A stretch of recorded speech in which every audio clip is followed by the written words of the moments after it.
friends who are outside to come and take their seats also. Thank you.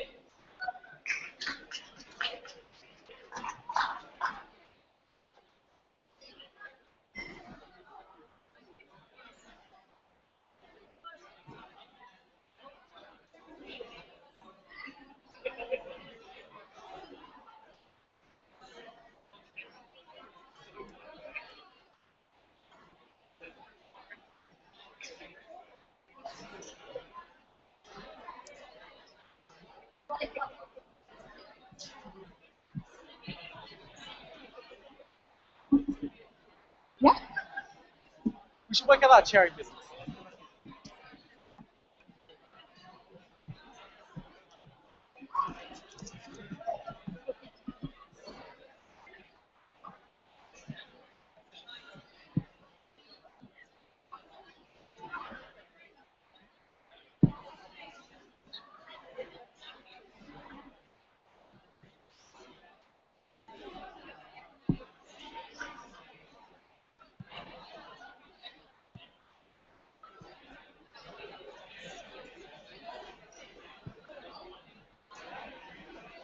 So there are many seats in the Regent Theatre, and everyone should feel welcome to take one just as quick as they like.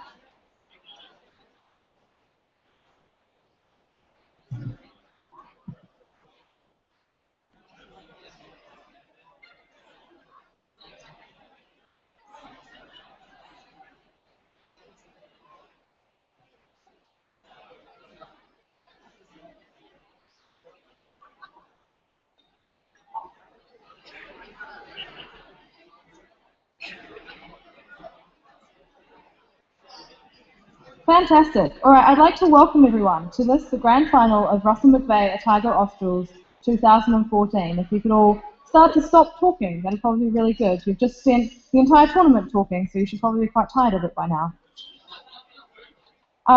We've got a welcome from a very distinguished guest here today. She's the Vice-Chancellor of our university, and the Otago University Debating Society has been very privileged to have her support over recent years. She has a background in psychology, she is fiercely intelligent and really quite intimidating. I'd like to welcome to the stage Vice-Chancellor Harleen Hain.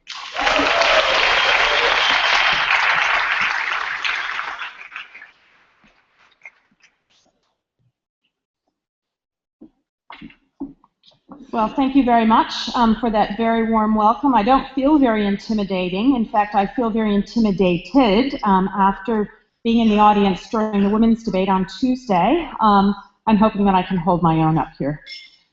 And as Sophia said, I am the Vice-Chancellor here at the University of Otago, and I've had the privilege of being the Vice-Chancellor since August of 2011. And when I became the Vice-Chancellor in 2011, every single article that was written about me and every interview that people conducted focused on my gender. I am the first woman to hold this position, and that's the only thing that people really wanted to talk about. And after a while, it started to annoy me that the only issue at hand was the fact that I was a girl. And as I started reflecting on why people were so interested in the fact that I was a girl, it became really clear to me that the reason that it bothered me is because during my entire 22-year career at the University of Otago, my professional life had been extraordinarily gender blind. No one had ever tried to artificially push me ahead because I was a woman, and no one had ever tried to stop my aspirations because of my gender either. And because of that, I had to reflect a little bit about why that was the case. And I think the reason that my career has been so gender blind is because there were a number of pioneering women who went before me at the University of Otago who really blazed the trail in making it an outstanding place for women to have a career. The University of Otago was founded by the Scots in 1869, and it opened its doors to students for the very first time in July of 1871. 6 weeks later, on August 8, 1871, the University Council voted to admit women as students here. And when it did so, this was the first university in Australasia where women could study. So as you can see, the University of Otago, despite its very early beginnings, has always been a university with a future in mind. Now, the other thing that sort of bothered me a little bit when I became the Vice Chancellor and everybody wanted to talk about the fact that I was a girl, is that there are two other things about me that no one ever bothered to comment on. I am also the first American to ever lead any New Zealand university, and I'm also the first psychologist. And from my perspective, these two characteristics about my personal life are probably much more diagnostic about how I try to lead this university than the fact that I am a woman. Now, the American side of me comes out most notably when I am given a microphone and an audience like this and the opportunity to talk about the university. In particular, I do not suffer from the Kiwi admonition against tall poppies. I firmly believe that a healthy dose of well-earned pride is actually a very good thing. And at the University of Otago, we have a lot to be proud of. We are New Zealand's oldest university, and over the years we have established ourselves as a world-class university, routinely ranking amongst the world's top 1 to 3% of universities in the world. We are home to a range of internationally ranked departments. We rank in the top 100 in 12 different subject areas, and in 4 of those subject areas we rank in the top 50 in the world: English language and literature, history, psychology, and law. And it's probably not surprising that many of the debaters from the University of Otago team actually come from one of those departments. We have the oldest and largest medical school, the only dental school, the only surveying school, and the only standalone botany program in New Zealand. We are home to the best genetics program in Australasia and to the largest science communication program in the world. Our annual Foreign Policy School, which is hosted by the Department of Political Studies, continues to attract leading national and international speakers. The New Zealand Foreign Minister routinely opens the conference, and the Ministry of Foreign Affairs and Trade routinely uses the school to train their new diplomats. The staff at the University of Otago are also world-class. This university is actually the second largest employer on the South Island, and 70% of our academic staff are either foreign-born or have their highest degree from an overseas institution. This is the highest concentration of internationally trained staff in New Zealand and the 5th highest concentration in the world. Like this tournament, the University of Otago is committed to cultural diversity. Our goal is to attract the best and the brightest academics from New Zealand and around the world. Our teachers have earned more national teaching awards than any other New Zealand university, including the most recent teaching award that was presented last week by the Prime Minister to Karen Pavinatai, who is a young Māori lecturer at the University of Otago who has pioneered a brand new technique to teach te reo, or the Māori language, in the dark. We also produce more highly cited papers per capita than academic staff in any other New Zealand university, and the highest number of papers published in the very prestigious journal Nature. Not surprisingly, our students are also outstanding. Over the last few years, we have made it substantially harder to get into the University of Otago and much easier to get yourself excused on either academic or behavioral grounds. And for the last 3 years, we have welcomed the most academically qualified group of students in our almost 150-year history. We have the best performance indicators for student success of any New Zealand university. And like this tournament, our student body is also highly international. Students from over 100 different countries are currently studying at the University of Otago. We are also New Zealand's only truly residential university, and that's one of the things that makes us highly unique. We provide a 24-hour-a-day, 7-day-a-week education to our young people. More than 21,000 individuals between the ages of 18 and 23 live in a region that is essentially 4 square blocks from my office in the clock tower. Our students excel both inside and outside of the classroom. We have graduated both more All Blacks and more Rhodes Scholars than any other New Zealand university. And like you, we believe in the power of reasoned discussion to overcome political and religious differences to solve global issues, and our students are actively involved in those debates on campus. And like this tournament as well, the University of Otago is both fiercely competitive as well as highly inclusive. Our students are remarkably good citizens. They understand the obligation that comes with the privilege of a higher education. The student body has brought back the annual Anzac Day service on campus. They have helped us become New Zealand's first fair trade university. They have helped us in our efforts in sustainability, and they are actively involved in our new University Volunteer Center, which is designed to match the time, the talent, and the expertise of our student body with the needs of the Dunedin community. We also, as you know, have outstanding debate teams, and I am extremely proud of their performance in this competition, but I'm also proud of the way in which they have organized the tournament. The penny actually dropped on Tuesday when I realized that there are absolutely, as far as I can tell, no adults involved in the organization of this tournament.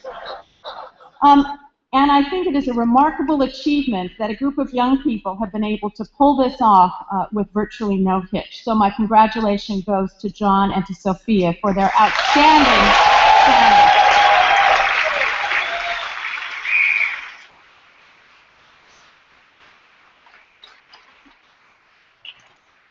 As I said, my husband and I had the opportunity to watch the women's debate earlier this week. The two of us have not stopped talking about it since it happened, and I'm very much looking forward to seeing the final of debating tonight.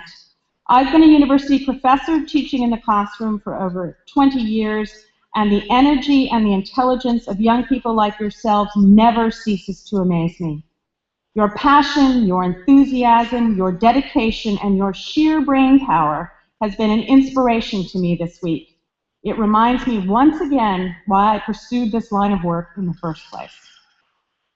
I'm just grateful that I had the opportunity to speak before the debaters this evening, because I fear that my verbal skills will pale in comparison to theirs.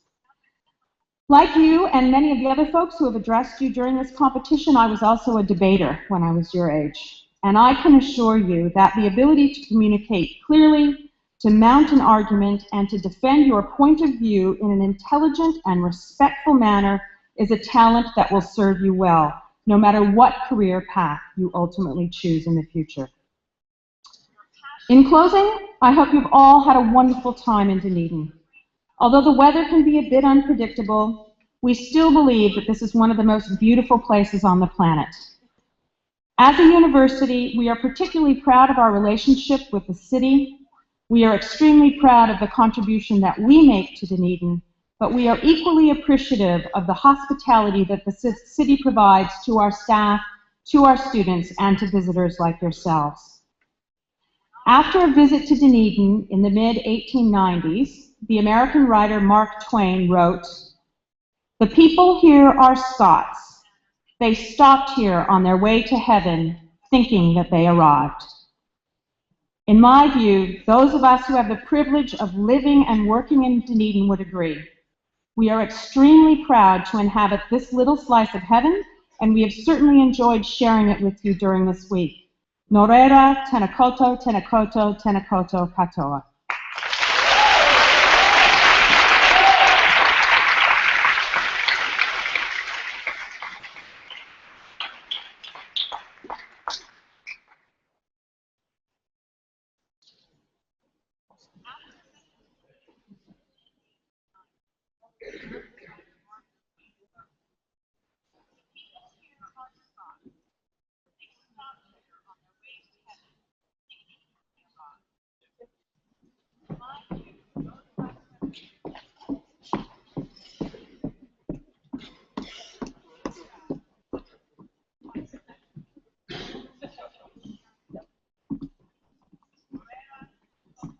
Okay, the teams are just going to be marshalled, and then the debate's going to start.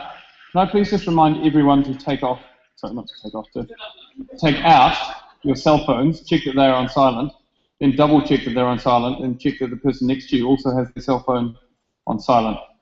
This is a very important debate.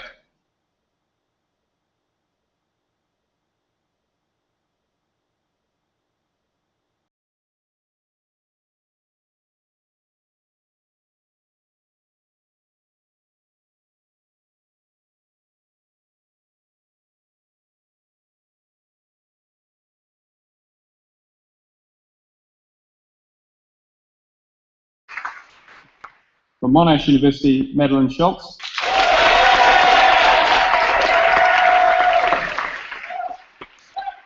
From the International Islamic University of Malaysia, Syed Siddiq.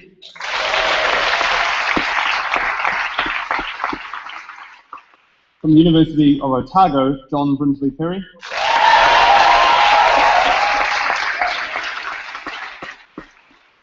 From Griffith University, Jessica Musselin.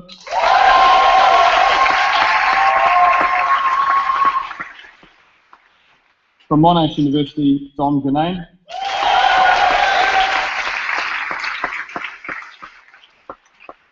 From the University of Otago, Katarina Swartz.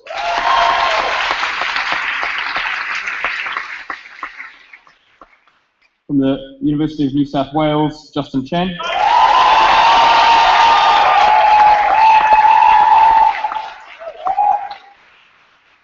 And from UT Mara, Mai Moxon.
So as most of you will now be aware, the two teams in the grand final are the University of Sydney Union 2, which is comprised of Emma Johnston, Joanna Connolly and Evie Woodford.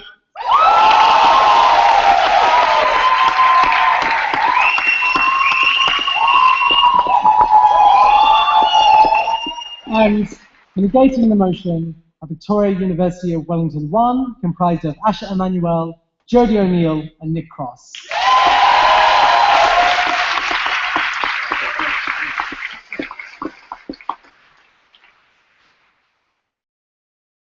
We'd now like to call the first speaker from the University of Sydney Union 2, Emma Johnston.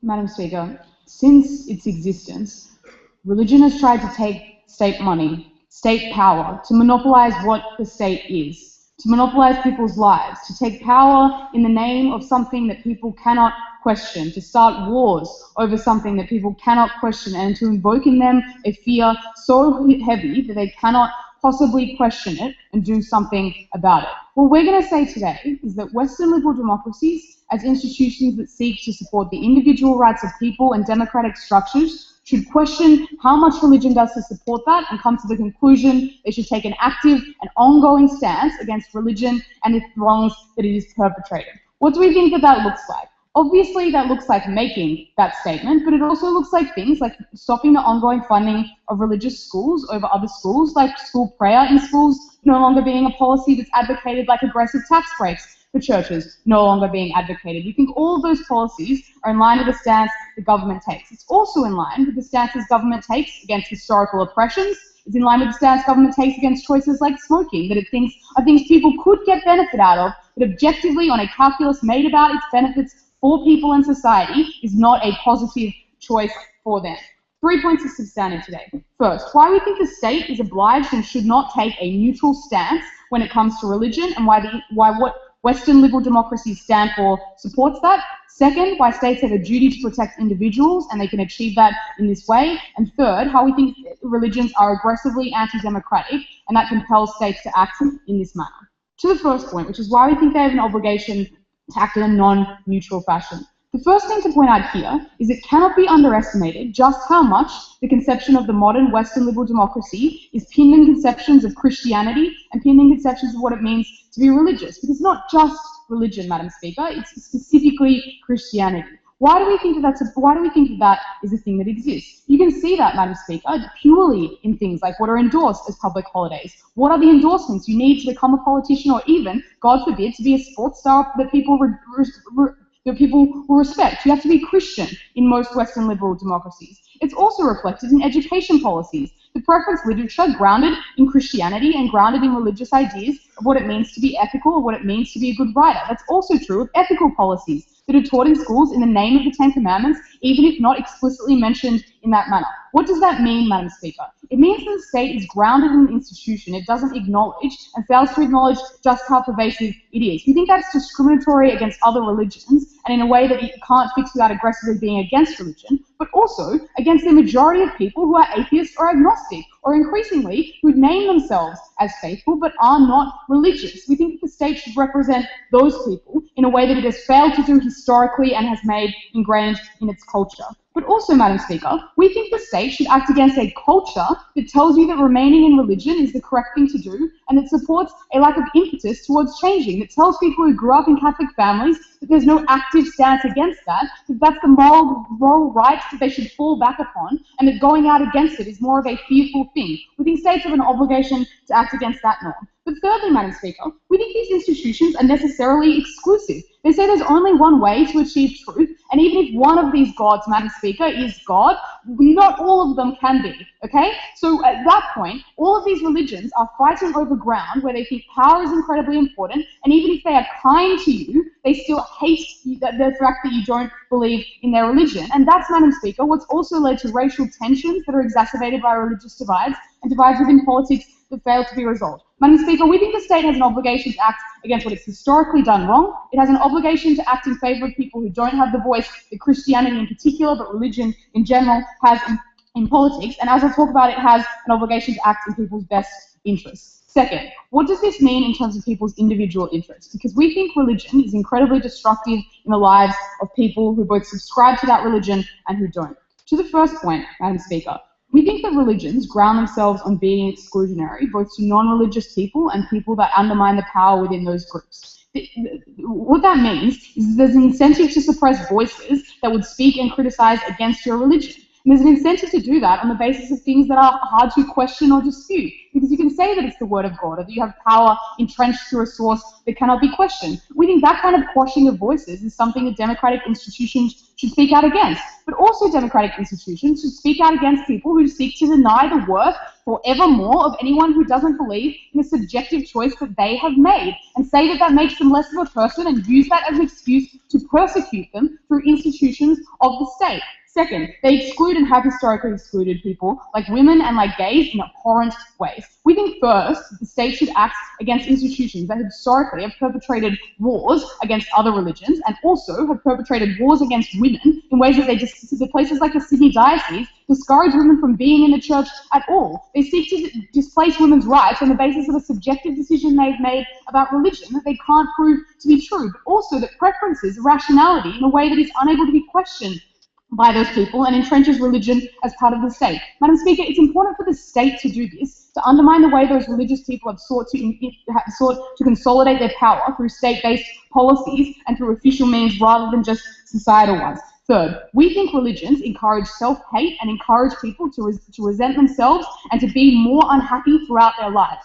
Because, Madam Speaker, leaving aside the question of whether you'll get eternal fulfillment when you get into heaven, we think it encourages a huge amount of hatred in the meantime when you can't fulfill almost impossible goals in most circumstances. It encourages apologizing, suppressing, hating yourself, and guilt, which we think subjectively make the lives of those people worse when the reality is most of them aren't getting salvation. We think the reality of that is that the state should encourage people not to live in a state of fear and oppression and disgust at themselves, and that alone is enough to constitute a reason for the state to stand against them. Third point of substantive. Why we think the state is religion encourages undemocratic practices, and that's something that liberal democracies should stand against. First, the state has been complicit in encouraging funding and lobbying to be included in the religious state such that it is practically impossible to be a prime minister or president without a religious endorsement, without a religious conviction. That in itself is something to be stood against. It's true, we could encourage other people to act in that way, but without a stance against religion, you don't correct that norm. That means that non-religious people can't take public office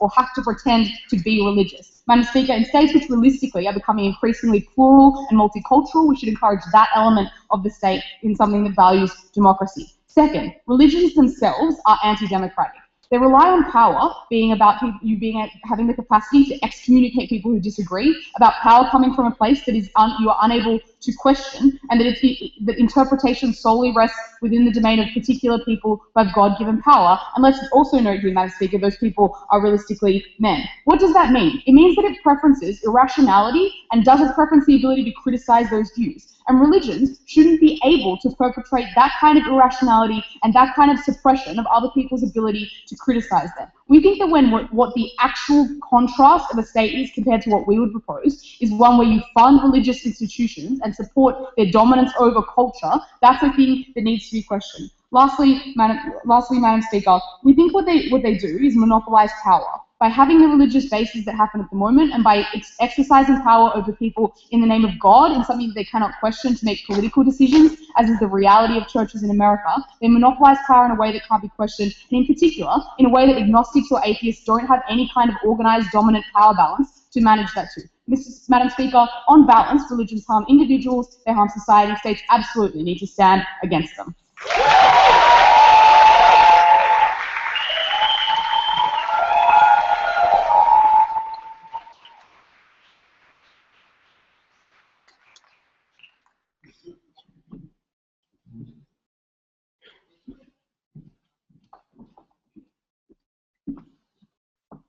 I'd like to thank Emma for her speech and invite Asha Emmanuel to begin the case for the negative team.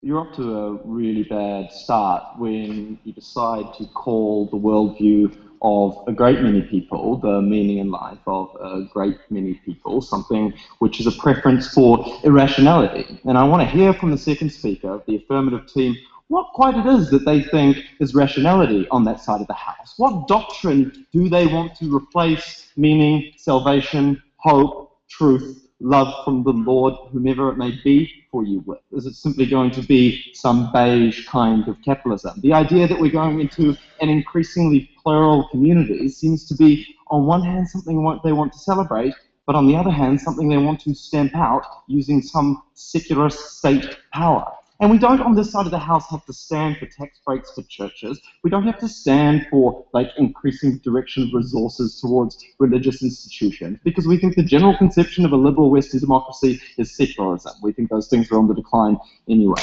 3 substantive points from this side of the house. Firstly, I want to talk about why religion is incredibly important and question what exactly it's going to be replaced with. And we have some ideas. Secondly, why this kind of policy will only serve to strengthen the kind of religious narratives that they were concerned about, and particularly the bad ones that they were concerned about. And thirdly, I want to talk about why the state is actually just like a bad actor in the world generally and requires the forces of good that is religion in order to moderate its cruel tendencies. First, some matters of rebuttal. This general process of religious development in Western liberal democracies at the moment is towards an increasing stance of liberalism in relation to the things they wanted to talk to about, like incessant guilt about your sexuality and love for other people, so on and so forth. Why? Because churches increasingly have an incentive to moderate. We're winning those arguments about exclusionary attitudes to other human beings. We're winning those arguments about being able to be diverse within church institutions. And these institutions are never going to have an incentive not to exist whatsoever, right? And the arguments that we are winning are never, generally speaking, about their fundamental views. That's why we're seeing a broad process of moderation. What else did they want to tell you in that first speech? They said, well, our history incorporates a great deal of Christianity. And it's like, exactly, right? You need to understand the Bible to interpret a great degree of our literature. So what they're proposing then is using the state to try to strip out a very large portion of our collective culture, the goods that we have accumulated over a great deal of time, which give some kind of shape and meaning to this existence and beauty in the world and so on. I'm not going to overlabor that point. Next, we need to tell people to escape from the oppression that is the church. Yes, we do tell people to escape from the oppression that's the church. Religious people are generally speaking a minority in Western liberal democracies, at least those who actually attend church and so on. The overwhelming narrative is to depart from those kind of institutions and participate in something bigger. Finally, this absurd idea that these institutions are particularly undemocratic. And the example for this was you have to be religious to ever be a politician. Like, firstly, nonsense, your own prime minister before it was replaced by the current dickhead. But more than that, doesn't that show that people actually care about other people sharing their worldview and values? I'll let that stand as it is. Clearly, this is something relevant in people's lives. Let's talk then about why religion is important. And the prosaic thing to say is that it's about interpreting the world and understanding what is the good. And I think it's important to remember when we are who we are and have all the good things that we have such that we're able to be at this tournament, is that even in Western liberal democracies, life for a lot of people can be really, really, really abysmal. What religion does for a lot of people is gives them some kind of hope when the system of capitalism does not deliver to them any other kind of solace in this life. When they are left in cycles of poverty, when they are excluded from participating in the cultural goods of community, religion is there and always has been for those kind of people. So they were completely over-exaggerating the hatefulness of religion. Religion is always the one who opens the door. The state is quite often the one who closes the door to the most needy. The state is the one who is run by politicians who exploit those narratives for their own personal gain. The state is not an actor of love, the state is an actor of power. And what do they propose to replace this worldview with, the system of belief? Some kind of secular capitalist doctrine of material consumption? Like, what is after religion for us, right? Consuming more and more and more and buying more and more and more. The state has already been co-opted and corrupted by capital to promote like the existence of markets and so on and so forth. So the suggestion that somehow churches are more exclusionary than the state is absurd, right? The state works constantly to open up flows of capital and redistribute wealth from poor people to rich people, which is the most exclusionary system I can imagine. Second, why this strengthens religious narratives. Generally speaking, people get upset when you interfere with their subjective preferences using state power. What does that do to the way in which they interpret the state's action? There are two fundamental narratives of religion. The first is the idea of knowing the world. The second is the idea of participating and being a part of a particular flock.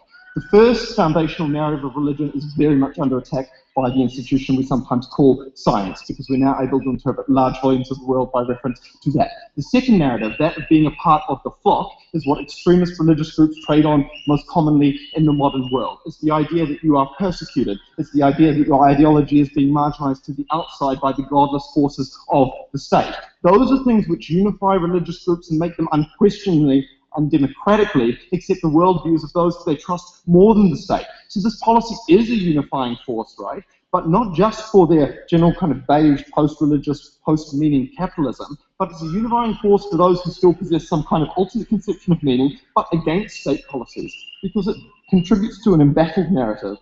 The idea that the state is not just standing for humanism or some kind of generic utilitarian good, but actual godlessness, right? Because they are asking you to criticize the existence of God, criticize religion. And that was what was lacking from that speech. What happens as a result of this policy? Here's what happens as a result of this policy. More people attend churches. More people tithe and give money to the church, because the institution that they drifted away from somewhat in their later years is now under attack by the state. Their values are under attack by the state. And moderates in those institutions are either driven back to the core and less likely to accept the ideas of the state as being generally humanist principles, but interpret them instead as a campaign for godlessness. It silences moderates who are able to speak out inside these institutions against certain practices which are negative, right? So all the things that Emma wanted to talk about in terms of bad things that churches do are likely to get worse under this policy. Jodie's going to split more about that and explain that mechanism in detail. Let's talk finally about why the state is a bad actor. Because the assumption that underpins that case is that the state is some kind of humanist, neutral actor that is beneficent and loves you all, right? But the state, as I told you earlier, has been co-opted by capital for those purposes. This is a state which refuses to regulate the banking sector. This is a state which permits the destruction of Earth, which is God's gift to us all. This is a state which has allowed for the ongoing worsening of inequality that treats people like nothing more than individual, like little economic unit, right? Religion is a counter-narrative to those things. Who's standing up against those processes which debase humanity? It's Pope Francis. It's the Archbishop of Canterbury. Some of the only people who have had the moral courage to stand up and say that the current system is failing a great deal of people in the world. It's no coincidence that conceptions of rights have emerged from religion. And that is indeed where they belong, right? Because it's the only worldview which can conceive reasonably of the individual as being more than just an economic unit in some kind of materialist, capitalist, utilitarian calculus, but sees people as worthy of respect in and of themselves. State power is inimical to those ends. They would use that state power to crush the kind of thinking which protects those ends, the worth of the individual. Very proud to oppose.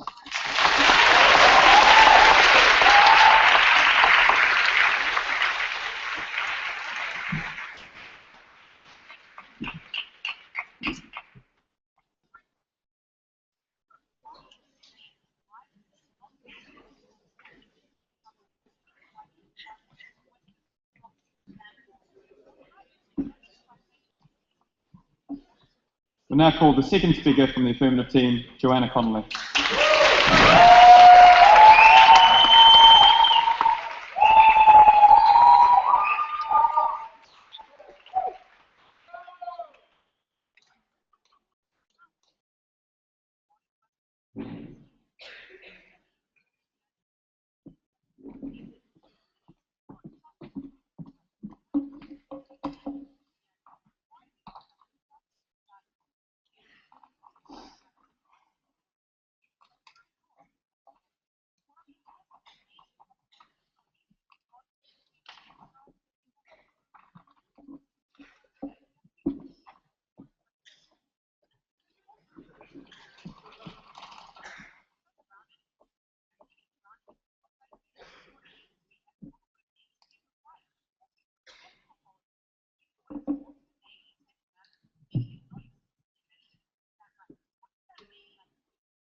Well, yes, ladies and gentlemen, religion might give some people some subjective comfort. You might make them think that they are living a better life or a more happy life.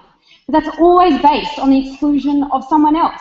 It's always based on saying that religion has a monopoly on what the happy life is, on how people should live their life, and the fact that they can get to heaven. We're not asking people to stop being religious if it makes them happy, if they get some meaning. We're asking for them to take that out of the public sphere, for them to no longer say that this is the only way that the state and then the people should live their life. We need the Western states to stand up and push against that norm, because for decades, for centuries, we've been told the way you should live, the way you should structure a state, the way you should give tax breaks, the way you should foster and think about ethics and morality is always religiously based. We want to disassociate those things because we have some faith in humanity, in ethics, unrelated to a fictional God, unrelated to fiction in the way that they want to see it conceptualizing to have exactly those sorts of meanings and exactly those sorts of values. So, a couple of issues in rebuttal. Why is it that they said that religion is good? Because it gives people meaning in the harsh world that is capitalism, and because it's pretty hard to live a life in that way. Insofar as we believe in that, we're happy for people to partake in those subjective values and believe in that in the same way the state lets people smoke because they enjoy that and they get some pleasure about that in the world. But that doesn't necessarily mean that it's something that the state should continue to let dominate and control the way that we conceptualize our lives and the way that we control our democracies. Because what did they say about subjective comfort? Because it has great meaning, we should allow it to continue. It's important for identity. But we think it's similar to things like racism and sexism, which are problematic and can be meaningful to people's identities, but for the state can still pass judgment on the fact that they think that they are things that we shouldn't accept and we should stand against. And it is akin to things like racism and sexism because it is premised on excluding others. Because a Catholic person feels good about themselves because they think they're better than a homosexual and are more likely to get to heaven because of it. A Catholic man feels good about himself because he thinks he is more in control and more powerful than the females that he sees around him. At that point, that subjective harm is not, that subjective identity and that subjective comfort is something that we can let you have, be racist, be sexist, be religious, but take that out of the public sphere and let us stand against it. We're not saying that every religious and every belief is necessarily problematic. We think some of them do incredible good for the world. We think that they produce charity. We think that they produce love. But they are inherently founded on exclusion. They are inherently founded on you being different to your neighbour and you thinking that you're better and living a better and more complete life than your neighbour. For that reason, we think we're happy to move them out of the public sphere and let people have that identity privately. Because he asked us, what would we replace it with? What in the world's name could we replace religion with? How about some faith in humanity? How about some faith in the idea that caring and love is a way that we can have meaning in society? Why does it have to be organised? And why do those values and ethics have to be organised around a central fictional God? We think that that's exactly what religion is crowded out. We always consider ourselves, and because we don't stand against this as a liberal state and actually question why humans in their own ethics can be good, that's what it crowds out all of those kinds of narratives that we think are much more powerful and are much more effective in countering those things because they can be way more inclusive in who they include. They can include people who are of genders, of certain sexualities, which to this day feel that they do not fit in to the great world life and the great narratives that we heard at the first speaker on their harm. Because that's what we want. That was the whole premise that he missed. It is exclusionary. You're told inherently your worldview is lesser if you don't fit into this and all those sorts of things, which we think is really problematic. Because let's move on to the second issue of this debate. It's not just that they're founded on being exclusionary. It's the fact that we historically have an obligation to reverse and push against the dominance that religion has had over people's lives in all sorts of ways. So they can talk about how they want to get rid of tax breaks. They can talk about all those sorts of things. But we think that religion has a way more pervasive influence in the way that we organise our state. And you need a pendulum swing to get rid of that. Because the Western liberal democracy is built out of centuries of Catholicism and centuries of of Christian attitudes. And all of those sorts of ethics and ways that we structure and think about morality and structure our democracy falls on that. He said that secularism, he said that partially secularism is on the decline, but we think that the power that the religious lobby has in terms of funding politics, in terms of entering politics, in terms of having influence over what it tells people and how they should vote is really, really problematic. And we think that it's a burden on the Western liberal state to protect itself from anti-democratic institutions. And religion is an anti-democratic institution. That's why irrationality is so bad, because it doesn't make people think about critically about what they should do, and we think that the Western liberal state should demand more from its citizens to think a little bit more critically. Then what did he want to say? Well, apparently states are evil, and we need religion to speak against them. So the Catholic Pope is not the only person in the world criticising capitalism as a system. We think that broadly a lot of people can do that, and yes, we should put that responsibility on that. But we also think it's really insidious for these guys to say that they should outsource the duty to criticise the state onto groups like religion, who naturally perpetuate other kinds of harms in their criticism of the state, because they push their worldview and once again discriminate against those who don't fit into that view and use their histories and centuries of control to do that. Finally, what did he say, in terms of what this will result in? Well, practically it will lead to more people turning to their religion and being more extreme. That's not the world that we foresee. We foresee people understanding that their religious life should not form part of the public world that they view, that should not form part of the democratic state that they view. That is a private part of their identity, and they can fulfill that if they want, and that's much more realistic. What do I want to tell you in substantive matter? A couple of things. Firstly, we think that religion does foster a really harmful mode of thought, and that states should demand more of their citizens in the way that they approach their worldview. What does it do? It asks you not to question authority. This is the harm of irrationality. It asks you to conform with tradition simply for the fact that it is tradition and that is what you have been taught. It claims to have a monopoly on values, that you can't question, you can't demand a better system of world thought. You can't think that there's something better. Why is that bad? because we think the whole point of a Western liberal democracy is to force humankind to question its own beliefs, to push itself further, and to be more progressive, and to continue to critique authority, and to push more in a way that can produce better things. Why is that? Because a liberal state is the constituents of its people, and that's the premise of it as an institution, that it needs its people to critique and to question and to think more. And we think that religion fosters all sorts of problematic ways of foreseeing that. And that's why societies will always be less progressive unless we come out and take a stance against religion. And we're not scared on the affirmative team to say that we think progressive societies is something that we should aspire for and aim for, because we think that helps people and helps individuals and it leads to happier lives. Religion stops that because it claims that it has achieved truth. It asks citizens and it asks believers to stop questioning. It says we've reached the end point. It says don't be critical because this is the traditional way of approaching things and this is how we should do it. But secondly, it does all of that and it plays all of that off that because of fear, because of the fear of betraying and not getting and betraying a whole world life that you've built the way that you've approached your worldview on. And we think that that's a problem because it means that societies aren't progressive. They accept and they take longer to recognise what they've done wrong and to evolve and to self-critique and move forward in a way that is meaningful. Ladies and gentlemen, religion has dominated and controlled the way that we understand our state and the way that we understand ourselves within that community. And all of that dominance is necessarily founded on excluding others and keeping some people out. We are not scared to stand up and reverse what we think is an incredibly discriminatory norm and an incredibly discriminating and problematic mode of thinking when we ask our citizens to demand more, to be critical, and to not just accept authority because they've been told that that's the way that they should live their lives. We're very proud to propose.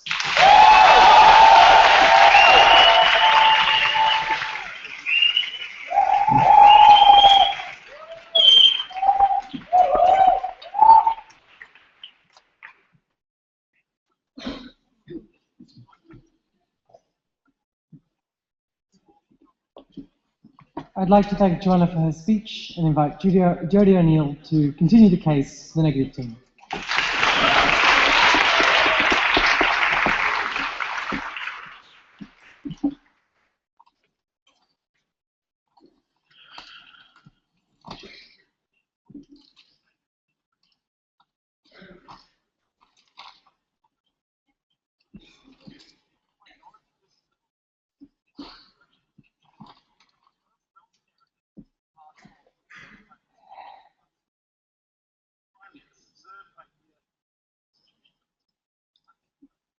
Ladies and gentlemen, when Joanna stood up here and told you that she wanted people to think rationally and she wanted them to engage in the world in a certain way, what she essentially wanted you to believe is that they have all the right answers to everything and that people should just fall in line and follow along with this line of maybe humanism and love is all that we need in this world. The problem is that sometimes humanism and love fails. And what is the answer to people when they need to continue on in the face of that? When they need to know what happens after death, when they need some kind of structure to impose, allow them to have values and meaning in the world. We don't think it's enough to say that they have this amorphous other system. We think that some people desire and some people need religion. Two questions I'm going to ask in this speech. Firstly, I'm going to ask how we should value the world and what role the state has in that. And secondly, I'm going to engage with a really important question that Joanna never wanted to deal with about what's actually going to happen to religions when we assault them in this way. So firstly, what should we value in this world? Basically, what they wanted to stand up and say is that we shouldn't value religion because it's exclusionary, right? So is every value system in the world, right? A value system is a way of saying that certain things are good and certain things are bad. So if you don't fit within that framework, then you're excluded from that. That's exactly the kind of narrative that they want to say about rationality, right? If rationality doesn't answer all of the questions that you have about the world, you're excluded from exactly the kind of thing that Joanna, that they wanted to stand up here and say. What we think is fundamentally okay, though, is for the state to say that we're going to be secular and allow people to make those value judgments, right? And they just simply wanted to stand up here and say, well, people, they just simply can't, right? Because they're told that if they make those kinds of value judgments, like God will hate them. We think that we live within a society which has a lot of different religious groups that exist, a lot like a Christian church that has so many different types like Christian people. You've got Presbyterians, you've got Catholics, you've got Anglicans. All of those people have fundamental disagreements about the way in which their church should practice and the way in which they should interact with God, which apparently can't exist under their idea of the world just because, like, God says no. The second thing to say there is that they were never really clear about what the replacement for that was going to be, right? Joanna stood up here and told you, oh, love and humanism, right? We think that actually the kinds of things that our society values and is most likely to impose on people is the idea that they should work hard, that they should exist within the system of meritocracy, that they should only be valued insofar as they can produce things like capital, right? That's a system that says that you should be excluded if you don't wear a Rolex. You should be excluded if you don't engage in those kinds of things. The final thing to say then is her bizarre idea about this cultural change. We have to promote cultural change, guys. The only thing that they could point to in terms of this fundamental cultural change that we needed to get religion out of our society was either A, things that we would already support in terms of turning secularist, or B, getting rid of Christmas, ladies and gentlemen. And we think that that's really bad, right? We're perfectly happy to say that Christmas is a historically Christian thing that now we've co-opted into being fun for everyone. Secondly, in terms of the extremely important question in this debate today about what exactly this does, because even if they can prove to you that the state should take a stance against religion and religion is bad, we actually have to look at whether or not that stance is going to be beneficial in putting forward the types of narratives that they want, or actually it's going to be worse and it's going to lead to revisionist narratives for those kinds of churches. We've got two things to say here. Firstly, Asher told you about how religions are strengthened by narratives of persecution, right? Those are narratives that are outside forces that are coming to break down your connection with God, that are coming to undermine your church. What do we think this leads religions to do? It leads them to do three things that Joanna never wanted to deal with. The first thing we told you is it actually leads to growing support for the very types of institutions that they thought were fundamentally so bad, right? It leads to more people attending church, more people giving money, more people feeling strongly about the religious vote. The second thing to say, then, is we think that it strongly affects moderates in two ways. Firstly, they're driven back to those core and fundamental institutions because they feel like attending church represents supporting their fellow peers, it represents supporting those people and engaging in their culture.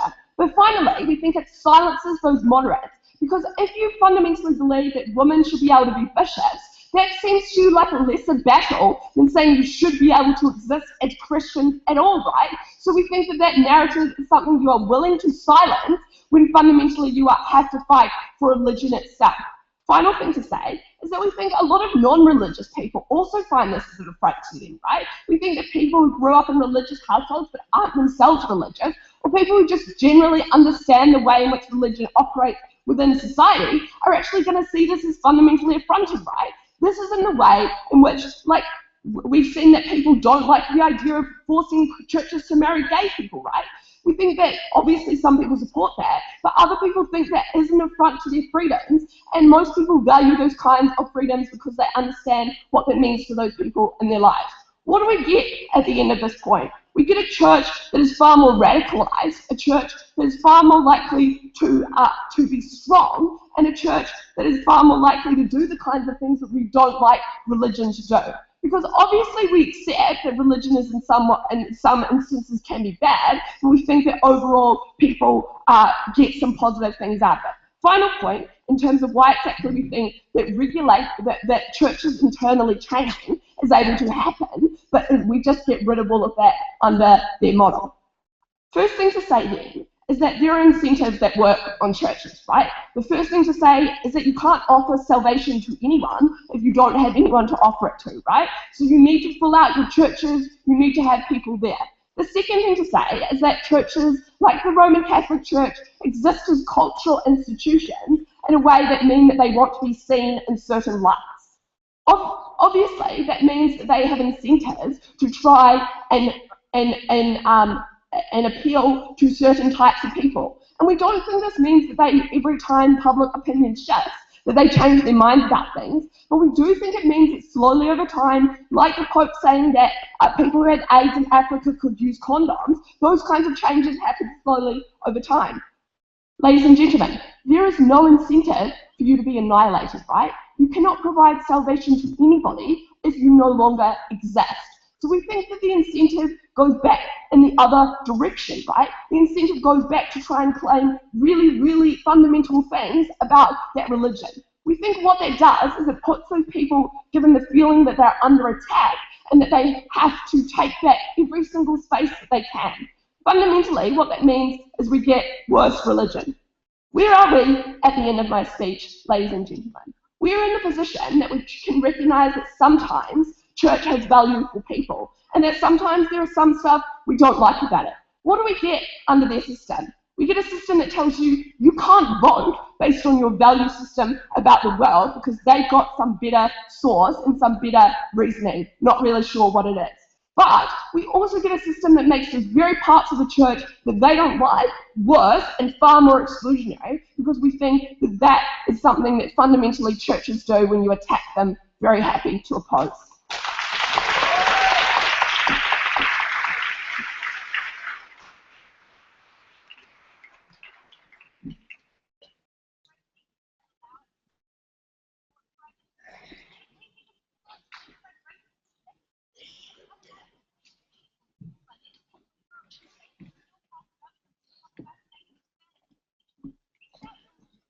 Now call the third affirmative speaker, Evie Woodford.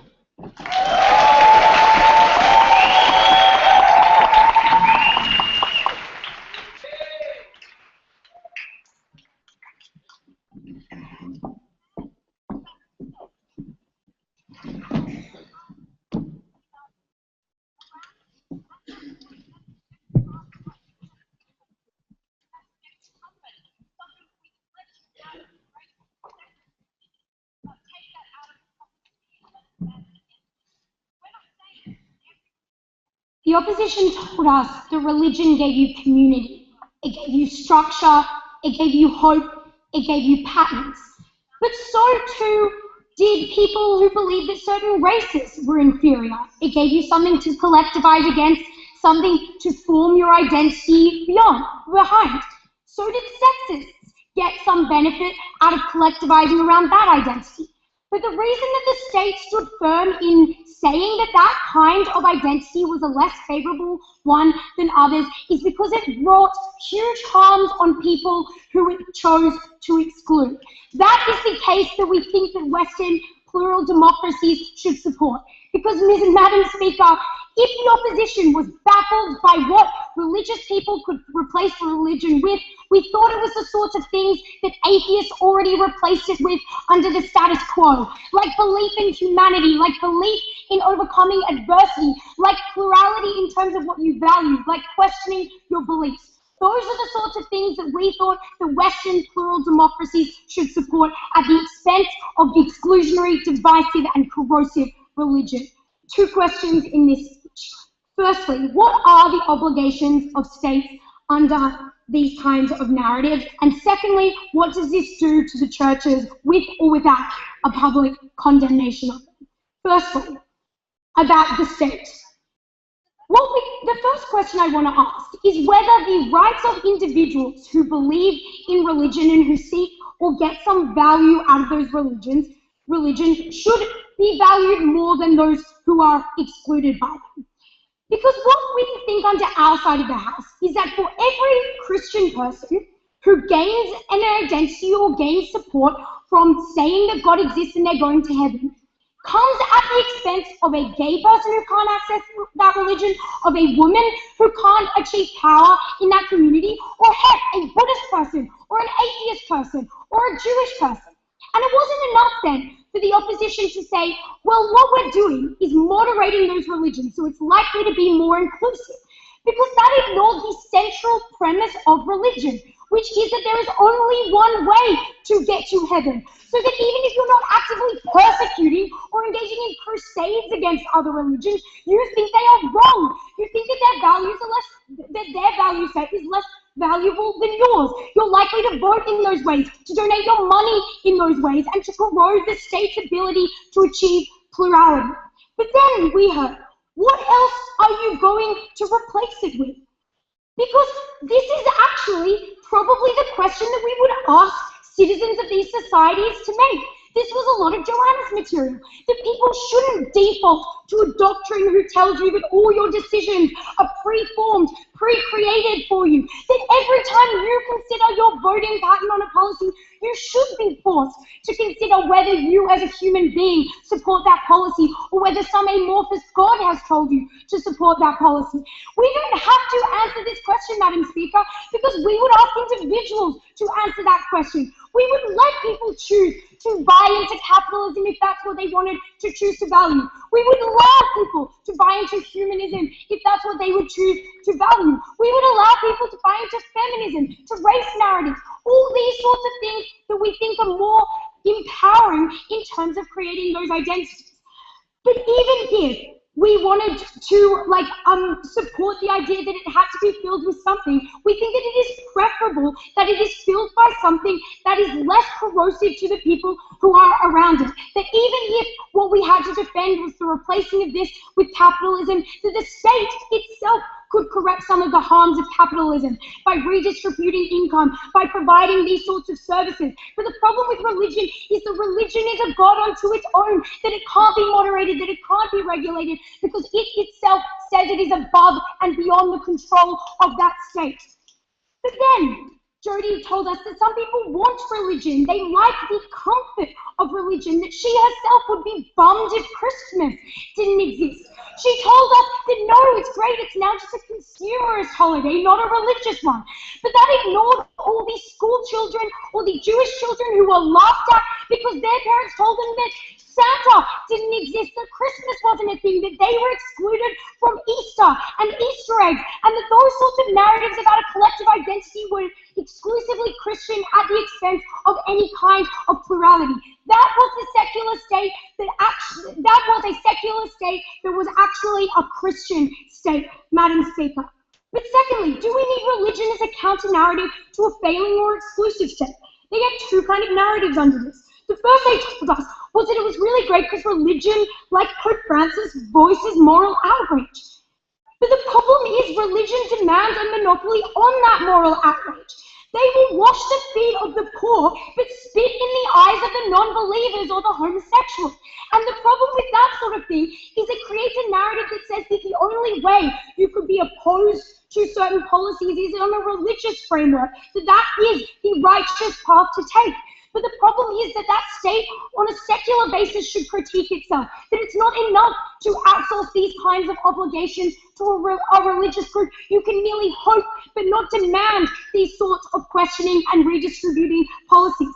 The second thing they said under this is that we need religion to help the vulnerable and poor. But the problem is that religion doesn't act for substantive policies. So every time religion gives out rice bowls to the poor, they're not actually fighting for substantive policies that ensure that the system of capitalism itself is moderated, that the way that we interact with that state is questioned and critiqued. So at the end of this issue, Madam Speaker, whilst some may gain benefits from religion, the same people who are likely to continue opting into them under the status quo, the state's implicit acceptance and implicit support of this comes at the expense of others in that society who might desire to flourish. But secondly, what happens in terms of religious institutions? They told us that what would be created is narratives of persecution that meant that churches became more extreme and more people flooded to them. The first response to this is to say that we think that what drives people to church is often things like Christmas or Easter, where a society itself tells you that because it's a public holiday, you kind of should go to church, you kind of should attend Mass. We actually think that what happens to moderates or these people who were raised in Christian households but no longer attend church, it tells them that they're no longer obliged to feel that guilt, that they're no longer told that the state themselves tells them that they should get value from that. We think that moves people away from religion, not towards it. But secondly, even if this was your huge big issue with our case, the problem is that the policies you support, like getting rid of tax breaks or getting rid of institutionalized power, presumably would do exactly the same things to increasing the extremism of religion. And at that point, what you've conceded is that there does need to be a trade-off. a trade-off against assuming that maybe religions could become more extreme, but that the expense of that is removing its institutionalized power.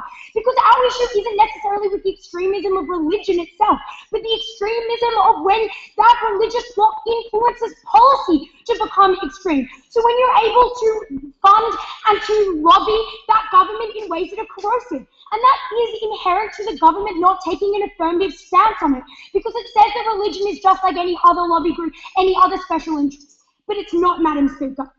The difference between religion and other identities is that it's exclusionary, it's corrosive, it's antithetical to a state that should support plurality and condemn oppression.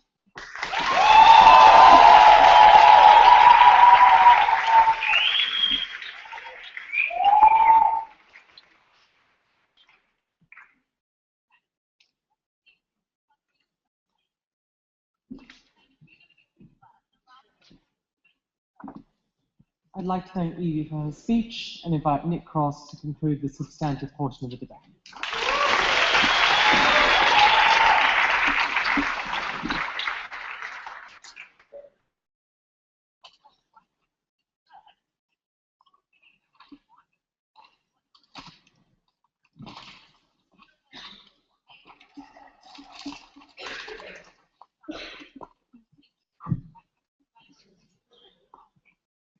The most interesting point in Joanna's speech was when she accused us of promoting the outsourcing of criticism of the state to religion. Mr. Speaker, states don't outsource criticisms of themselves, they allow them. All we have to prove in this debate is that religion has a legitimate point of view and is a legitimate actor in this case. But we've gone further. We've shown you that religion actually has a lot of good things to say in relation to the other narratives that the state promotes and that will replace religion in these circumstances. We also don't think they've been able to show you any benefits in this debate, right? Because they never were really willing to address the idea of how this actually works in the real world until third, we had better narratives. So let's firstly get onto their ideas. The first one, does religion dominate public discourse in an illegitimate way? We say no. We accept that religion is a force in public discourse, but it is a force like any other. And what did they say on this? The first thing they said was, look, you've got to be religious if you want to be the Prime Minister in any particular country. We think in the Western world, that is probably only still true in the United States, right? We can point to every single country, New Zealand, Canada, Australia, all of Europe, which is quite a few countries, that do no longer further demand that you be of the dominant current religion in that Western state in order to be the Prime Minister or the President, right? So we simply don't think religion controls politics in that way. The second thing they said was, it's fundamentally harmful that religion makes claims to higher powers that can't be defeated. But hang on, that's not like an illegitimate way to engage in free speech, right? People can claim that what they're saying is the word of God and is that therefore irrefutable. But you're also still totally capable of rejecting those claims, right? And let's not pretend that political movements don't sometimes also make those claims. Like communists claim that, like, if you don't believe in communism, that, like, you don't have sufficient class consciousness. Ergo, like, you've just been tricked by capitalism into believing in communism, right? You can reject that view, right? Like, it's not like it's a fundamentally illegitimate thing to say in a free society or a fundamentally illegitimate way to engage in free speech. The final thing they said was, well, look, religion controls politics, right? Like, religion in the sense that, like, it makes religious people make donations. But lots of people make donations to political parties, and we don't think they're the biggest offender here, right? Because the state actively promotes the interests of other people who are making donations to political parties. Religion is one force among many that has an influence in our political discourse. And you simply cannot say that we should go after this one actor when other actors are doing harm. We think it is harmful when oil companies also have a lot of sway in our political discourse. But the answer to that is to rely on fair democratic processes, right? Rather than have the state go after particular actors in this sort of way. The second thing they said was, look, how should the state think of itself as an actor in this debate? Because they said a couple of things about history. The first thing they said was that the state is obliged to go after religion because religion has historically done bad things, like start wars. But hold on, the state has also started lots of wars, right? The state has also oppressed black people. The state has also oppressed women. We think the answer is not to go after religion as an institution, it's to encourage religions to reform, right? So any benefit there was premised on the idea that you get reform, and they didn't say that. The second thing they said is that, look, religion influences many of our current institutions in a way that is illegitimate. Like, for instance, that Christmas is a public holiday. But often that's not religion co-opting the state, it's the state co-opting religion in a secular way. Like often, for instance, like Christmas is shortened to Xmas in in the way we think about it and talk about it. A lot of people say, well, that's taking the Christ out of Christmas. And in some ways, that's what we've done, right? We have made these sort of things secular holidays. But in the same way that like Judeo-Christian values might influence the way we teach ethics in school, that's not because they're inherently religious values. Like often there's just a lot of crossover between what we might consider decent values and what the Bible says, right? Like that doesn't necessarily mean that's bad. We do agree that we should eradicate the bad values of religion insofar as that's possible, but we don't think they manage to say that like, you know, that like religion has just had such an influence on our culture that the only way that we can move towards better secular values is to like go after religion as an institution. Okay, is religion bad? And I think this is where their case really started to fall apart. They said religion is exclusionary. We'd say a couple of things. First, religions themselves tend to actually be very friendly, right? Like the Mormon who knocks on your door and says, hello, I've got the most amazing book to offer you, is not being exclusionary, right? They're being very inclusionary because they're trying to recruit you, right? And then they said, oh, it's exclusionary because if you're a Christian, you believe that Hindus can't go to heaven. Well, the Hindus don't really feel excluded by that because they believe the reverse, right? They're saying, well, those idiots over there believe that. So it's not exclusionary in a fundamentally harmful way, right? But being what we went on to develop in substantive material was actually to oppose that idea in a number of ways. Because we said that you can't just say religion is bad and we're going to abolish it with goodness. You're abolishing it with something else, right? And they said a couple of things. The first thing they said was we would replace it with faith in humanity. But hold on, Joanna is not the actor here. The actor is the state. And we say that the state as a critical actor is replacing it with what it supports. What does the state support? It supports universalist capitalism, right? The idea that what we should believe is that like your worth is determined by how much money you have. And that is a far more exclusionary set of values than what religions have, do promote at the moment, right? So you can't just say we're going to replace it with brotherhood of man goodness, because that's not what the state stands for at the moment. The second thing they said was we should replace it with what people want. Like, people can decide what it's replaced with. But hold on, you've told them what they can't believe, right? We're quite happy to say that, like, if what you want to replace it with is religion, that's what you should continue to believe, right? People do currently get a choice as to what they believe and what they want. You can't just say that, like, the state should promote more choice by promoting less choice and saying religion is inherently bad. Right, final question in this debate, let's talk about rationality, ideology and change. Because a lot of their benefits were simply premised on the idea that, you know, in order to reduce the harms to women and gays and other groups that religion have been bad for in our society, we need to get rid of religion. But we actually said that the forces which affect to what extent societies are religious are the ones that they don't understand. We told you at Jody, and we didn't really get a sufficient response, that there were sort of two factors which make people decide whether they believe in religion. One is like to what extent it explains what is unexplainable, and we said that is declining, right? Because we just have more science. The other thing that they said was that we said with ideology, right? Because the state isn't just something that's, the religion isn't just something that's co-opted the state. Often it has defined itself in opposition to the state, right? And insofar as you make religion seem like more of an ideological movement, because actually it's opposing the state, it's standing for what's right and good of the world in opposition to evil forces, that's absolutely what's going to promote belief in religion, right? Because these beliefs aren't formed endogenously. We think they're formed in relation to what society is saying. The state can't just believe itself to be convincing. Let's talk about internal change though. Because we said we were moving towards a world in which the bad parts of religion were being eliminated, right? But that's because the state has opposed racism and homophobia and supported women's rights. Not because the state has opposed religion in and of itself, and that's led religions to change, right? Religions want to be part of the social norm because that's how they get followers, right? Like in 1978, the president of the Mormon Church said he had received a divine revelation that God no longer hated black people and that black people were allowed to join the Mormon Church. You can believe that that was because of one or two things. One, God really did speak to the president of the Mormon Church in 1978 and change his mind on black people.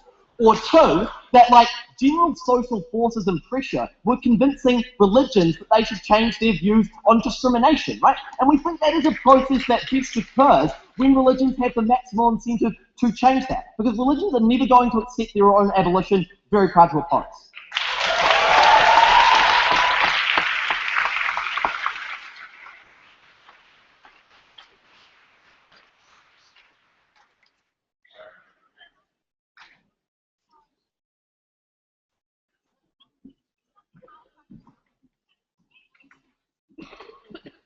I'd like to thank Nick for his speech and invite Asha to give the reply for the negative team.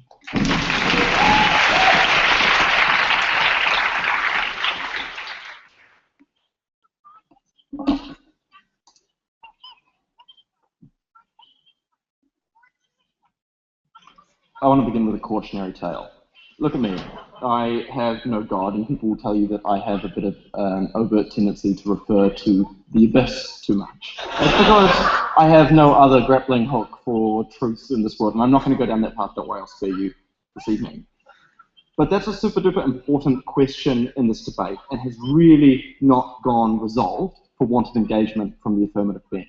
And that's why I am somewhat distressingly entitling my first point, what is truth? After that, we're going to proceed to what were the bad things, and then what were the good things in the debate. What is truth then? Because they came up and used the shorthand of rationality and irrationality to refer to some kind of system of identifying what was good and what was bad. We told you that that was called a value system that was fundamentally indistinguishable from a religious value system. They never had any sound objection to that, except for this notion that this value system is an exclusionary one, and that value system was a non-exclusionary one. The problem there was, did they ever articulate for you how the bland melange of like late capitalist malaise was somehow non-exclusionary for you, right? Like, you dress up in prettier clothes to be a part of a prettier group, or a more socially upstanding group, or whatever that might be, right? And so when they told you that we're going to believe in plurality and believe in more of like diversity, it's like, plurality of what? After you have asked people apparently what they want to believe in and what their value systems are, but have presupposed the answer on their behalf and replaced with something which was never clearly explained. Counterintuitive, I know, to say this in a debate because we're all locked into a particular bubble, but there really is no difference between humanism and a belief in God. We resolve that in a democratic fashion where we respect people's ability to determine their own subjective preferences in the world. That's reason enough for us to win this debate. Let's talk about the good and the bad things. What did they think were bad things? Public holidays, tax breaks, and literary history being poisoned with the Bible. Firstly, like, that stuff out of the debate. That's just general secularist positions that we don't support state being used on religion's behalf. Then there was this notion of the exclusionary narratives that we've already dealt with. But more important was this idea that religion never changes, right? That was where they hung most of their hat. Because if they persuaded you that religion is fundamentally exclusionary in ways that other value systems are not, then they tell you should prefer those other value systems because religion can never morph into a manner which is more likely to include other people. Nick dealt with that quite well, but there was never also a substantial response to the analysis Jody gave you about the process of moderation in the church. That began, check your notes, in my first speech, where I explained to you the reasons why it was that the church generally tended towards progress. Nothing more than the repeated bland assertion that religion is forever static. Let's talk then about why religion is good. And this is one of the first times I've made this case, and I can tell you it's been actually a really great pleasure. Religion improves the state. And what did they say to this? They said, well, religion gives to the poor but spits in the face of the non-believers at the same time. Well, the state provides ineffective welfare policies while using paramilitary police forces to crush protests of poor people, right? These are not two different neutral actors operating in this debate. And their replacement was like humanist groups and motivational posters. Like, you can do it, guys. This is like how it's going to work from now on out. Not a proper response. We told you it makes individuals feel good, and this was only ever attacked in terms of this fire and brimstone, more so than the Westboro Baptist Church, about how people who are participating in religion only do so because of the pleasure of the other people burning who have gone to hell. Just like plausibility gap. Do people get more warmth from the like burning fires of hell, or do they get more warmth from like Jesus' love radiating down upon them? Think about the religious people you know, it's the latter. They asked you to take down the portrait of Jesus and replace it with a motivational poster. I would say that's ill-advised.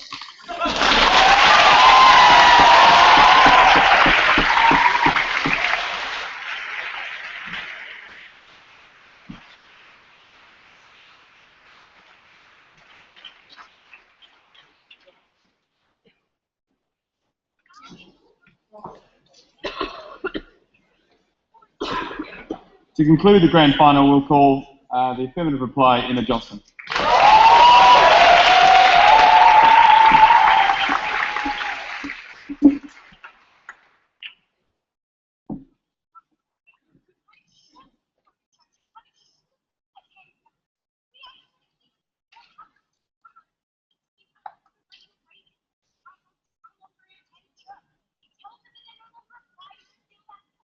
Madam Speaker, the scorn with which they treated humanism is emblematic of the very problem this model seeks to dispute.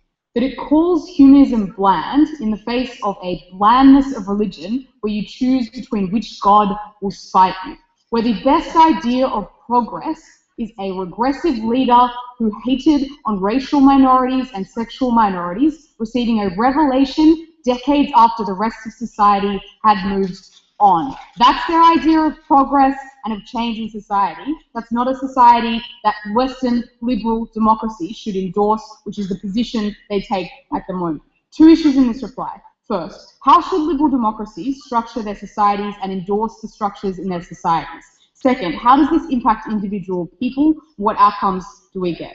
To the first, which is how should liberal democracies structure their societies? The first point to make here is that a lot of their criticisms rely on equating religion to other destructive policies the state implements or other people implement, all of which are capable of being criticized and were things that the state should criticize. In my speech, we told you the state should criticize policies of oppression, which is what this equated to in the ways this religion had power in society. Because, Madam Speaker, this was not just about individual people's fulfillment from religion, it was how religion inflicted itself upon others through state institutions, and in what way the state should defend itself against that after decades and centuries of doing nothing and allowing religion to be entrenched. That's where the position now comes into play. What then did we tell you? We told you the state should not value these institutions in a unique and different way, and the fact that that was how society operated now necessitated a change. Second, society should not preference exclusion, particularly exclusion that is unable to be criticized and that has for years excluded people like women on the basis of a characteristic they cannot change, but also on the basis of reasoning they cannot challenge, because it comes from a God who is unable to be challenged. That was antithetical to the ideas of what it meant to be democratic or to be fair within a society that valued democracy. That's why even if individuals got meaning from any kind of identity, we could criticize it if it didn't live up to the ideals which democracy stood for. But lastly, we also told you should balance historically and the capacity of other people, like atheists, to organize or to assert their value within society. Because it's the logic that says that there is a bland melange of humanists that prevents anyone from getting self-worth from those other identities. And religion has monopolized by saying that Pope Francis is unique and amazing for endorsing caring for the poor, any kind of other morals that society can cling on to.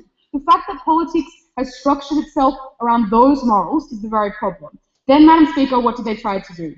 They said, even though this is anti-democratic, even though you can't question it, they'll be more extreme in that circumstance. We told you to get any of the change they advocated, you would do the same things that would drive them to those extremes. Second, if the logic about moderating was true, for the reasons of clinging on to followers, they would still do that. Third, the people they were losing at the moment were people who did that for lack of caring about religion, for lack of being told otherwise, and likely only cling on to the label because the state offered no alternative, that no alternative was the fault of religious domination of the state. Last issue, individual people. Let's be clear here. They told you you could get value from an individual identity. We told you from my speech that was fine. The state should take a position on the impact that has on other people. What did we tell you? It was exclusionary and in a way that was different from the policies like arguing about ethics, because it made you less of a person to do that. It made you less of a person in a way you couldn't criticize or do anything about. And the state should preference easier and less destructive identities for people to buy into. And what the state could do by doing this was tell other people who were not religious and could not become religious that they could have value in other ways, in a way that was taken away from them at the moment. Madam Speaker, this is about what identities the state preference in the face of religious domination of the institutions of power and of society for decades, and which maximizes the benefit for all people. What the only way to do that is to condemn what religion has done up to this point. We're very proud to have proposed.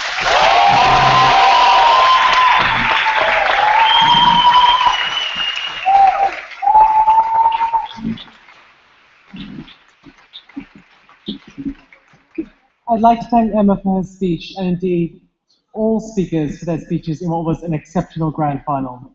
Now,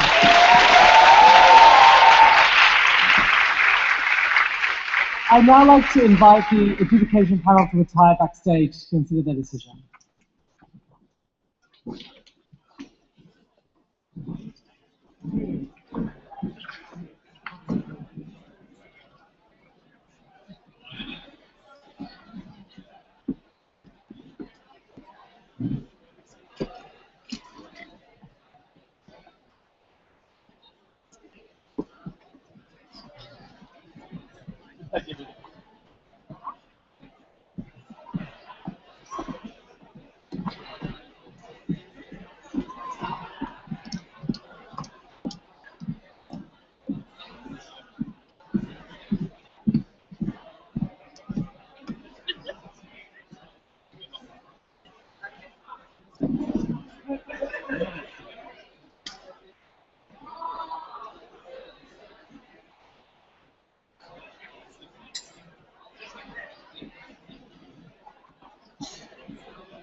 Talking out of this conversation.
Obviously, you're the people who are here, but for the people who are not here and can't hear me, please come back into the auditorium and take their seats. The people who are here, please take your seats too.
No, you've got like 90 seconds.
It's 60 seconds until stuff happens.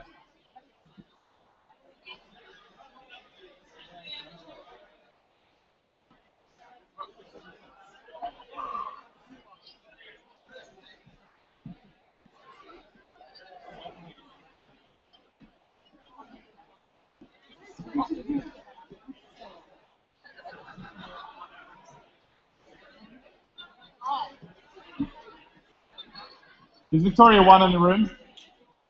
Is Sydney 2 in the room? Cool. You don't need to quiet. We'll be about another minute.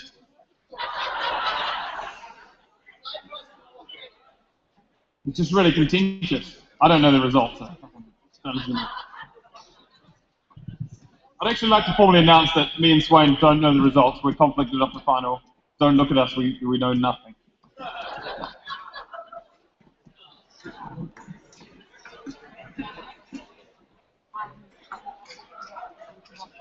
We are freaking the fuck out.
Okay, if you're unaware, sorry, if you are aware of anyone that should be here and isn't, yell loudly. Okay, now we're going to descend into formality, despite this being fun, informal Australs 2014. We'd like to invite Kieran Bunn up to discuss sponsors and to thank those sponsors. Kieran.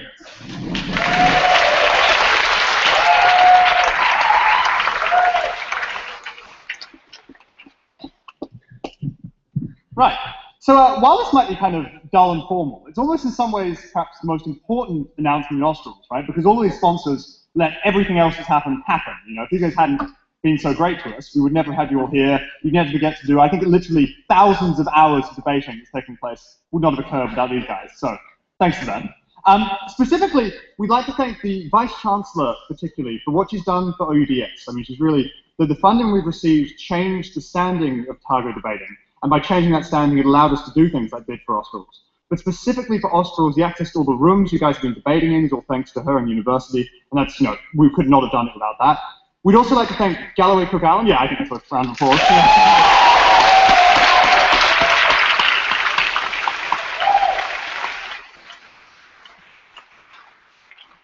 Also like to thank Galloway Cook Allen, because they're the primary sponsors of our debating society.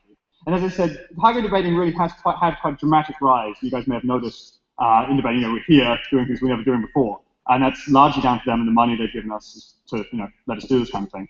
Particularly for Australs, there are some sponsors to thank. So Russell McVeigh are the primary sponsor of Australs. They're the people who fronted up the most money to allow you guys to be here. They gave us a really entertaining speaker. So thanks to them. They deserve a round of applause.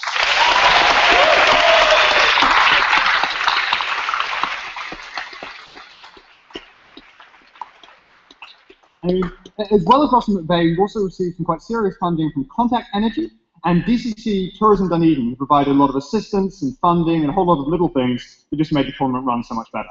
So thanks to all of them. Thanks to all you guys for being here. Great tournament. Thanks to these guys for letting it be so.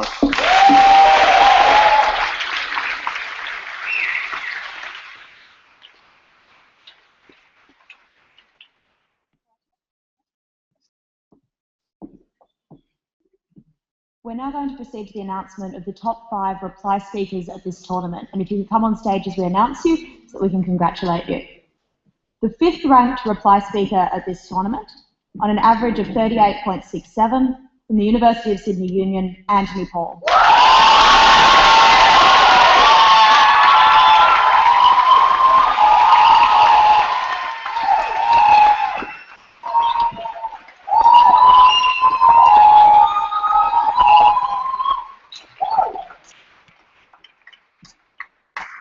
The 4th ranked reply speaker at this tournament, with an average of 38.71, from the University of Melbourne, Liam Gage Brown.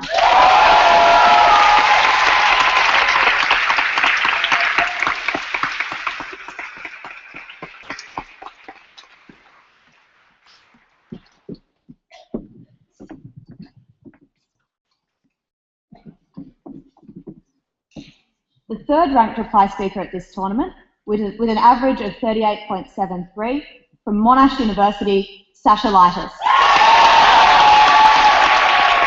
As Sasha has gone home, could one or both of her teammates please come up to collect her prize?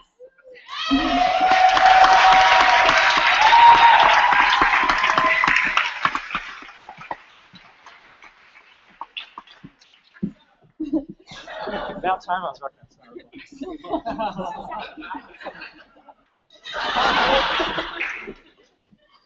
The 2nd ranked reply speaker at this tournament, with an average of 38.88, from Sydney University Union, Ed Miller.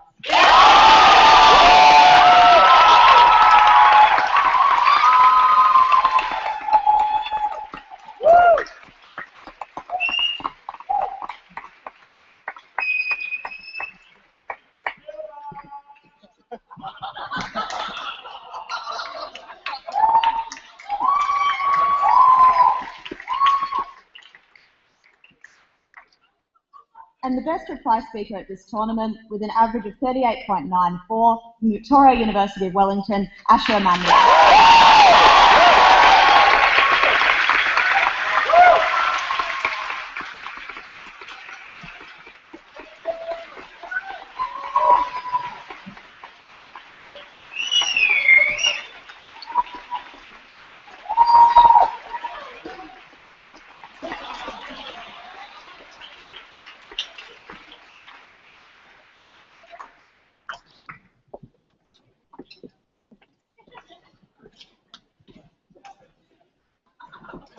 Hello everyone. I'll be announcing the top 5 ESL speakers of Otago Australs. In 5th place, with a total of 611.67 speaker scores, an average of 76.46, Lim Wei-Jat from the University of Malaya.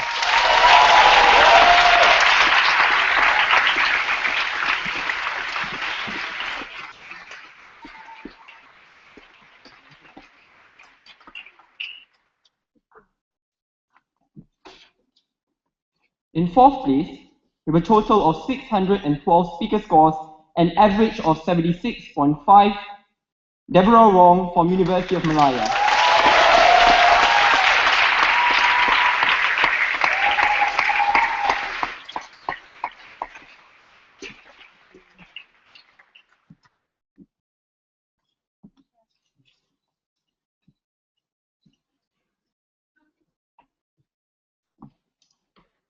In 3rd place, with a total of 614 speaker scores, an average of 76.75, Ahmad Hazim from IIUM.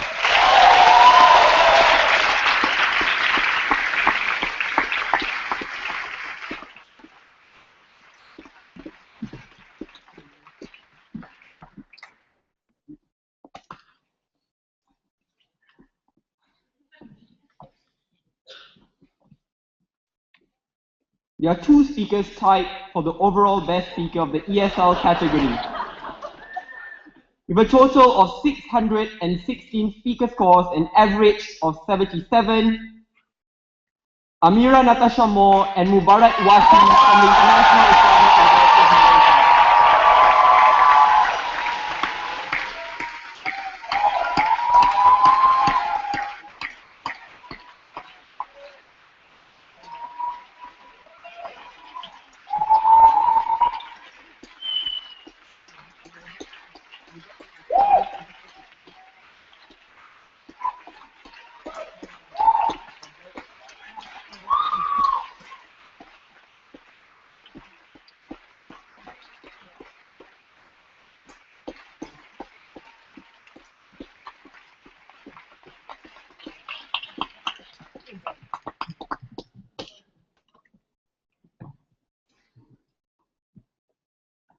We're now going to proceed to the announcement of the top 10 speakers at this tournament. But as those of you who have attended Australs know, the prize for Best Speaker at this tournament is named after a debater called Martin Sorensen, and it's traditional to give a speech in recognition of his contribution to debating before we do that. In the 21 years since Martin Sorensen won both Australs and Best Speaker, many speeches have been given about what Martin and the trophy to which he gave his name should mean to debaters. Perhaps one of the greatest indicators of Martin's legacy is that the risk has never been that the debating community will forget him, but only that he has been remembered so well by so many great speakers, it's now quite difficult to share anything new.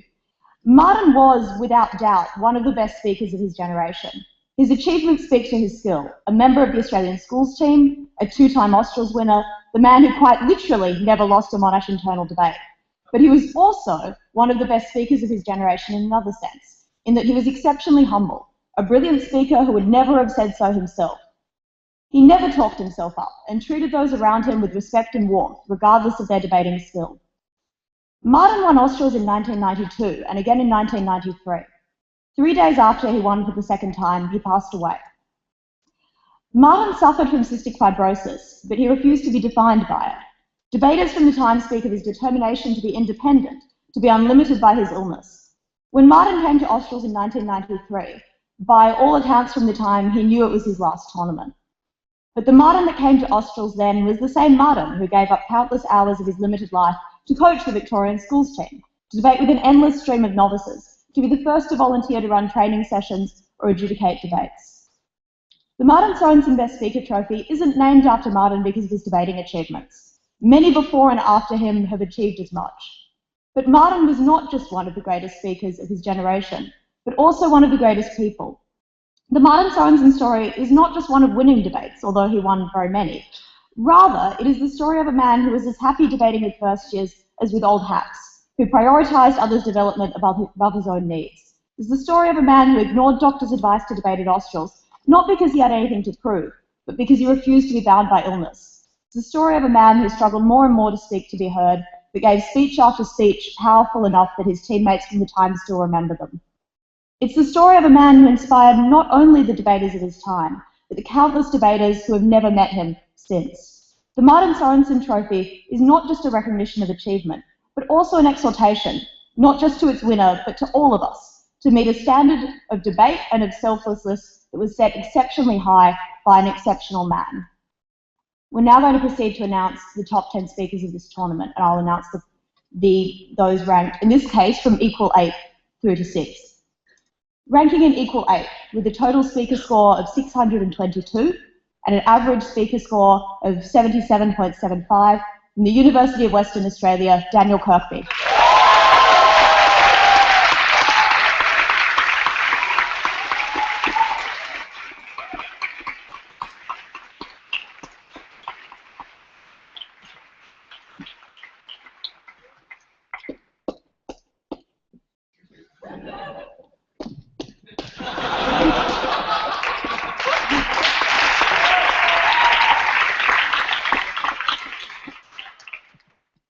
Also ranking equal 8th, and by definition, therefore, with the same total speaker scores and average, from the University of Sydney Union, Abby McCarthy.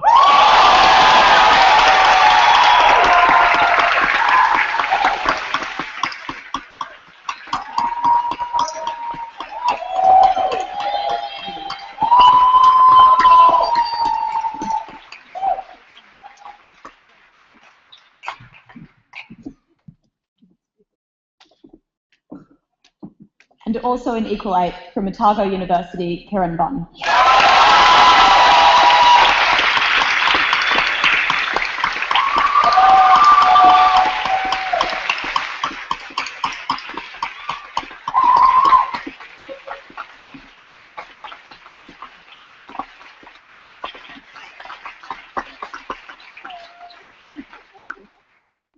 Ranking 7th, with an average speaker score of 77.79, from the University of Melbourne, Tyrone Connell.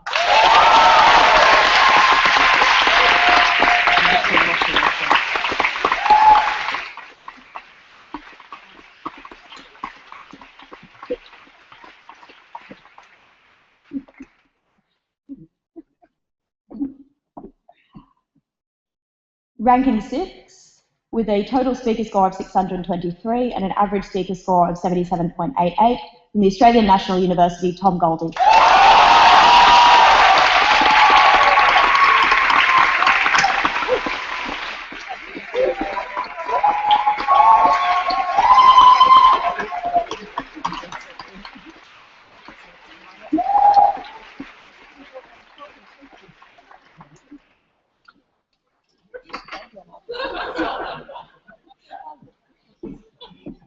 I'm going to announce the top 5 speakers at Australs 2014.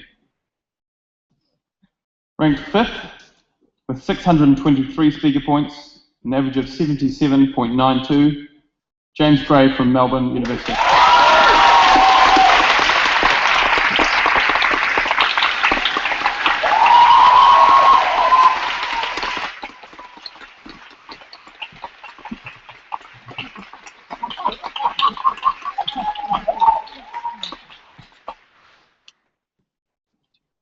There are 3 debaters tied for second equal. All of these debaters are on 624 speaker points. That's an average bang on 78. First of these is Ed Miller from Sydney University.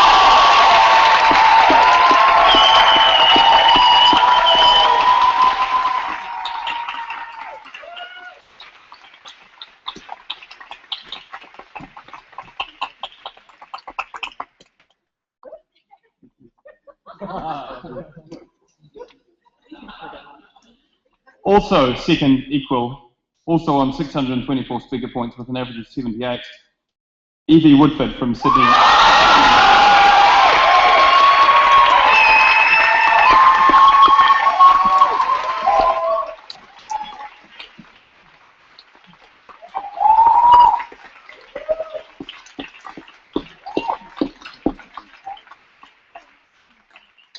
And the third, in the announcement sense, not in a ranking sense because they're equal. The third person, second equal on the Australs 2014 speaker tab, also with a total of 624, also with an average of 78. Jodie O'Neill from Victoria University.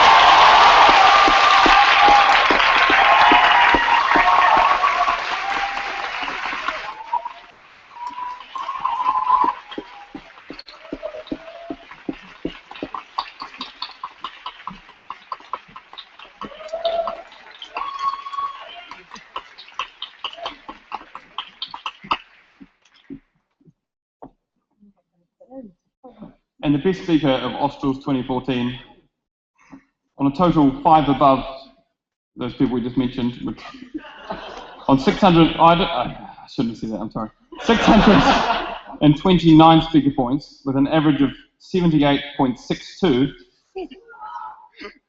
Asha Emmanuel.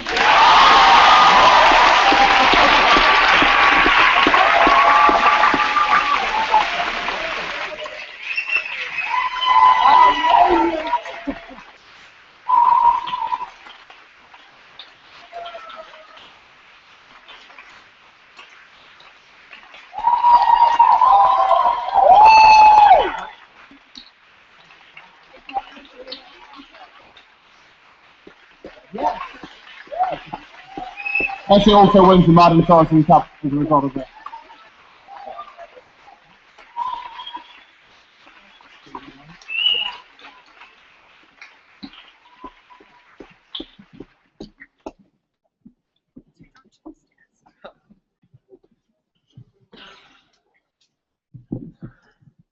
It's my privilege to announce the result of the ESL Grand Final, but before I do that, I should note that there are other perpetual trophies traditionally awarded in the Grand Final ceremony, but they are in transit. So apologies to their recipients. Now to the tremendous debate that happened today between the University of Malaya 1 and the International Islamic University of Malaysia 1 was the ESL Grand Final.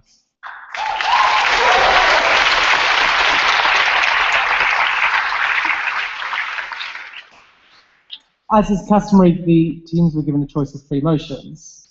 That we should ban volunteer tourism, that we should regret America's withdrawal from Iraq, both of which they rejected, and chose to debate that First Ladies/Gentlemen should not advocate for policies or political positions during their partner's term in office.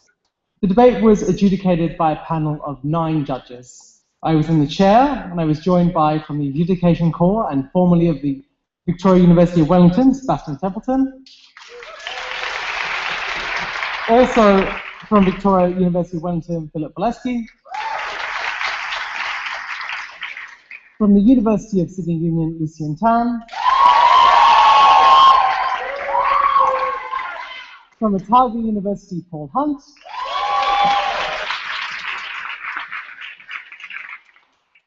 Soon to be of Oxford University, Annie Williamson. From the University of Sydney Union, Maria Melos.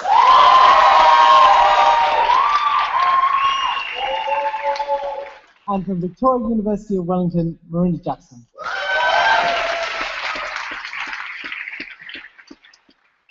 The panel were unanimous in their results and also in recognizing this was an exceptionally high quality debate that was incredibly stimulating and close. But the ESL champions of Australs 2014 were the negative team IAUM 1.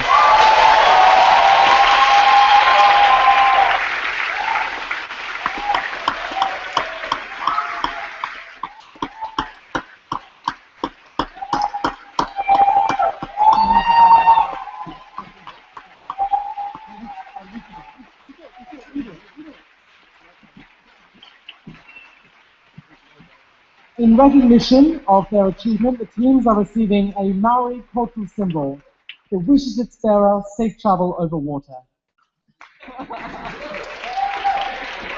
It is not an official part of the Grand Final ceremony to acknowledge the best speaker in the ESL Grand Final, but the Adjudication Corps has taken a decision to acknowledge that this year, and that goes to, from IUM1, Mubarak Wasi. Please take this moment to congratulate the new ESL champions of Australs.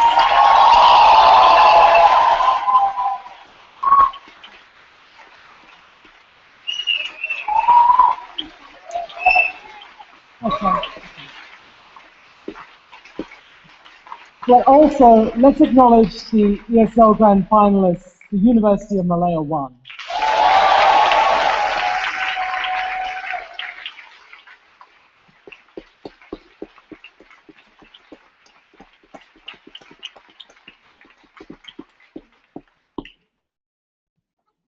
Okay, we're about to announce the results of the Open Grand Final. As I've indicated, I don't know the results of this. It was one debate. But after we announce the result of the Open Grand Final, we also award the Best Speaker Cup for the Grand Final, for the Best Speaker in the Grand Final. It's called the Jock Banslow Cup. And Jock Banslow, like Martin Sorensen, unfortunately died before his time of a degenerative disease. Jock Banslow was a Victoria University of Wellington debater. He won Australs. Like Martin Sorensen, he was well known for giving back to the community and to debating. He coached the Wellington debating team, he coached the New Zealand debating team. He's a very impressive person and well respected by his peers, and still well respected today in our memories. His parents in 2004, when he died, gave a significant amount of money to Australs and donated a trophy which was first awarded in 2006. It's a trophy which is very, very special in our hearts, and which is awarded to the best speaker, as I've said, in the Open Grand Final. So that will be awarded after we announce the result of the Grand Final. But Jock Banslow continues in our hearts, and is a very, very important part of the Australs tradition, which we remember solemnly, and also thankfully that we're involved in his life.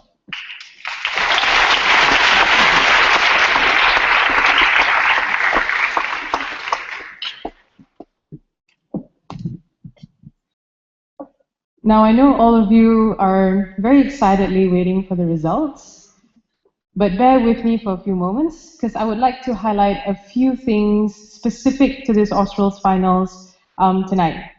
Firstly, was that today there was a first all-female team to be represented in the final.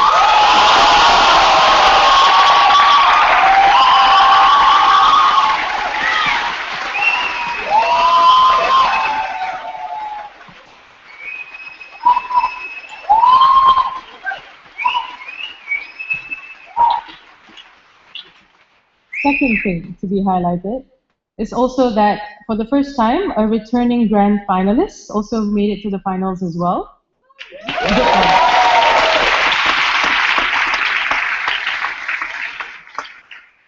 And lastly, our judging panel, majority of them, 5 of them to be more specific, were made up of women.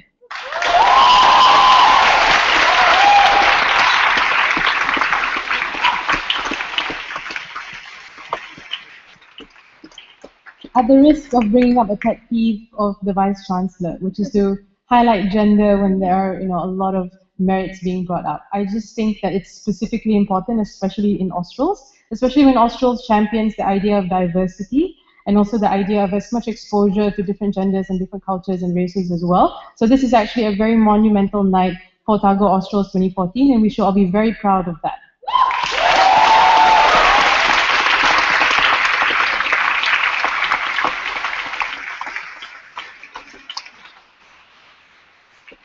I'd also like to give a great thank you to our judging panel who's judging with me. Let's give a round of applause for Syed Sadiq from IIUM,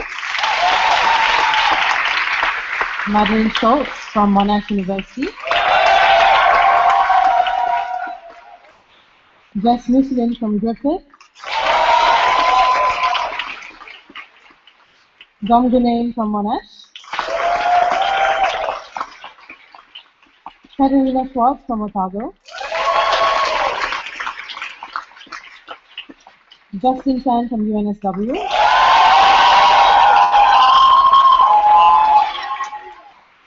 John Brinsley Freed from Otago as well,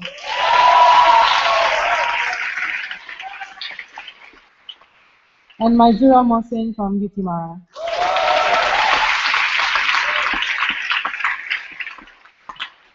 The champions will also receive a Maori cultural symbol, which means safe passage over water as well, as customary. And for the finals, best speaker and runner-up for the finals, there will no award will be given, only a formal acknowledgement. I would also like for both finalists to remain on stage for a photo op, which we need for the new Otago Facebook page. So, right, going down to the decision. In a very, very good debate, in a very close debate, in an 8-1 split, the champions of Otago Australs 2014 is Victoria University.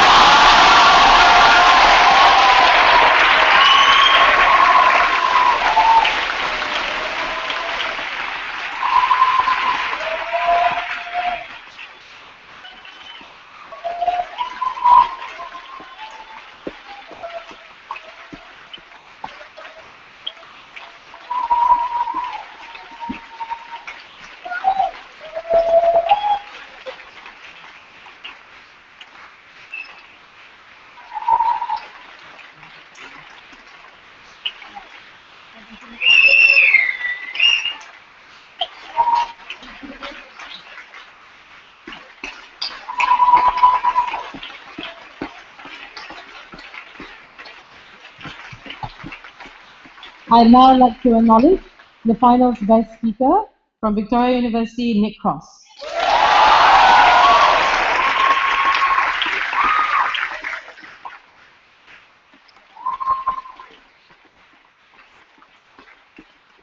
I'd like to invite Silitu to come up and take a photograph on stage with the rest of the ASCON.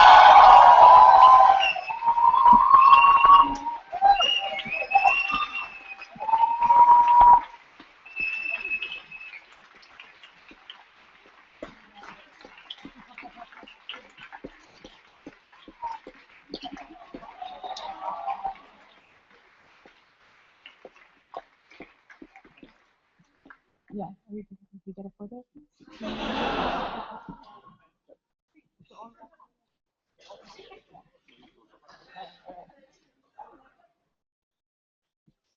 All right, congratulations.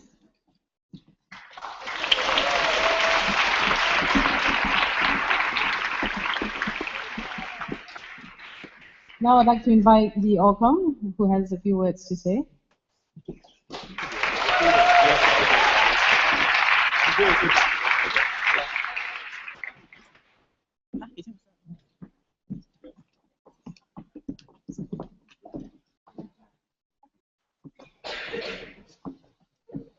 All right, so I should probably put this in context a little bit first. This is the first time I've ever spoken at a national or international debating tournament. I think it's a fairly good start because after I've finished the speech, no one's going to come up to me and say, look, I just think you need a bit of deeper analysis on any of that. And I feel that that's quite a good way to start off. And it's also the last speech I'll be giving as a member of the Otago University Debating Society because in 3 weeks' time I'm starting my PhD at the University of Melbourne. And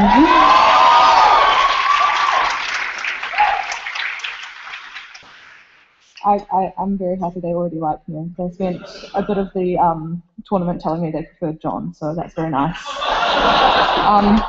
But it's okay, because I saw a quarterfinal between Otago and Melbourne, and I wasn't conflicted at all. Otago was excellent. So I find myself at the end of one of the longest weeks of my life, and it's been amazing and surreal to bring both old friends and new to Dunedin, and walking back from our contingent dinner on Friday night to see debaters, my peers and my friends, in almost every restaurant I passed made my heart fill up. And no adult really knows what they're doing, and I contend that I am an adult.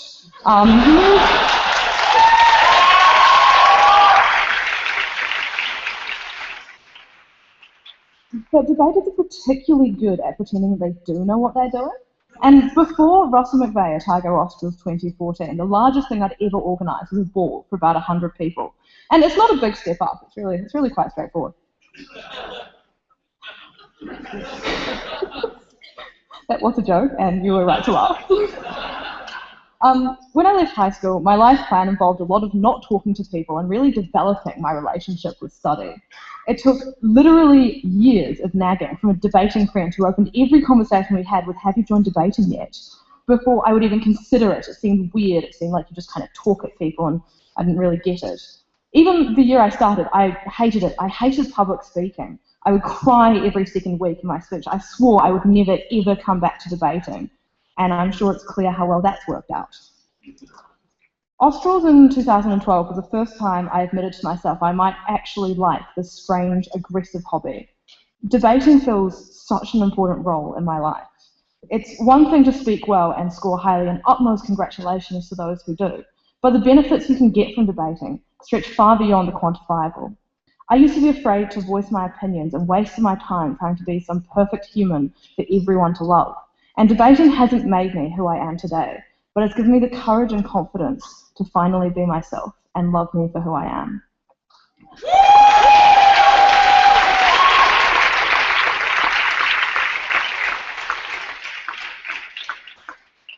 More than that, debating is a pursuit full of some of the most interesting, well-spoken and kind individuals you will ever meet, with a huge range of interests that belies the stereotypes that everyone tars us with. At each Australs, I have made a host of new friends who I adore, and this Australs has been no different. While much of my time has been spent running around panicking about every minor hiccup, the overwhelming feedback I've received has been that this has been an incredibly smooth and relaxed tournament, and perhaps my ongoing worry has been somewhat unwarranted. And more than that, the feedback I've got from everyone was an amazing ego boost. So if you're feeling a bit down on yourself, I advise convening Australs. It's really worth it. You just feel great afterwards.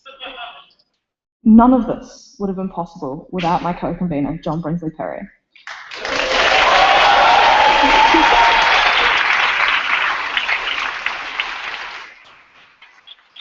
His humour and fun to my serious and grumpy admin announcements about coffee cups has been a strange switching of typical roles for me, and I suspect most of the Otago. They get it. He has been a staple of the debating society here for over 5 years, and a light in my life since we met in second year, and I developed a great and mighty need to be friends with this booming and fiercely intelligent man. He has been invaluable, both in the convening and running of this tournament, as I'm sure you're all aware, and in the maintenance of my sanity. I hope I speak for both of us when I say neither could have done this without the other. For whoever convenes Australs in the future, I can speak to the benefits of moving in with your co-convener, particularly one as good at cooking as John. And I'd like to ask him up here so I can give him some flowers.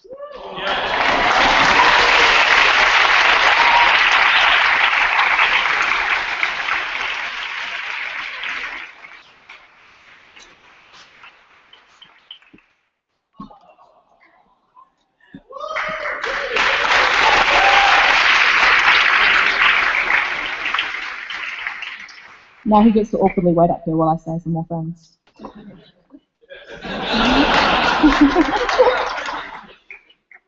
Also, any future conveners, I advise you to let your significant other know that you're leaving them for a debating tournament, and hopefully they'll be as understanding as mine was. Not me.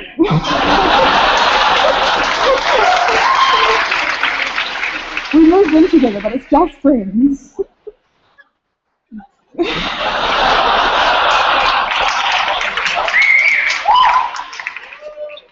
Well, now you've got it.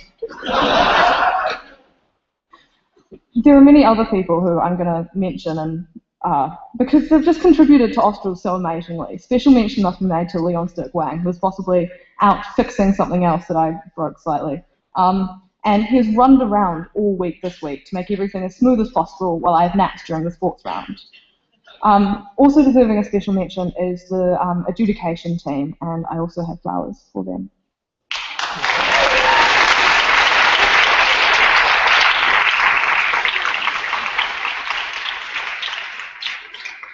So if Steve could come out to collect those on behalf of everyone.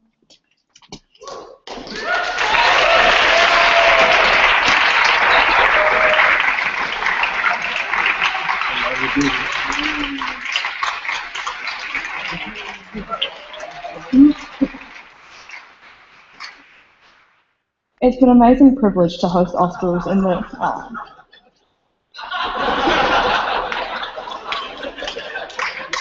And it's been great to have Seb steal the show all the time as well.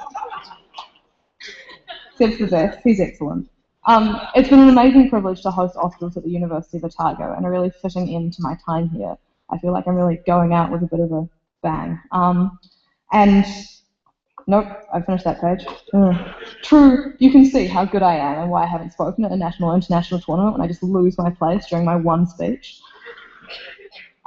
Special mention also has to be made to the entirety of the organising committee who's helped make this Australs occur. They really have been completely invaluable in everything that's happened, and as we got closer, got a lot better at doing things exactly as I said to them when I gave them really specific instructions. So I'm a bit of a stickler for perfection, and they've really lived up to that. They've been amazing, and we should clap for them.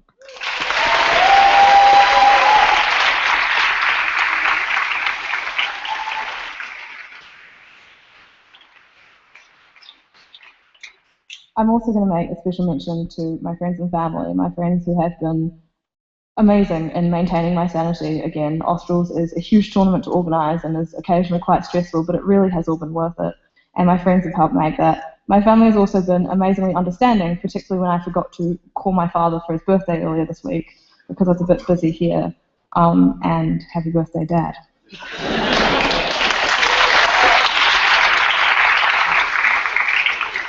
Finally, thank you. It was a long way to come, especially in the depths of winter, but you made it to this Otago Australs 2014. Win or lose, there is joy in debating, and I really hope you have all found that joy. I'm sure that you have all grown, both as debaters and as people throughout this tournament. And most of all, I hope you have won that true prize of debating tournaments, friendship.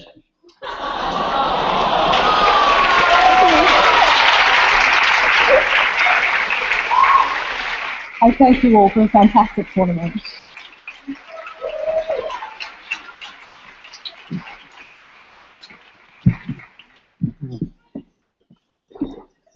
So, just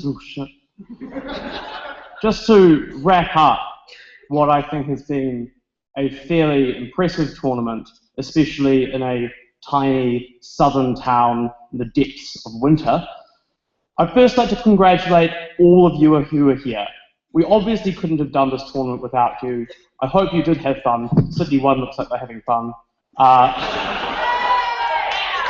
I'd like to say a big congratulations to all of you.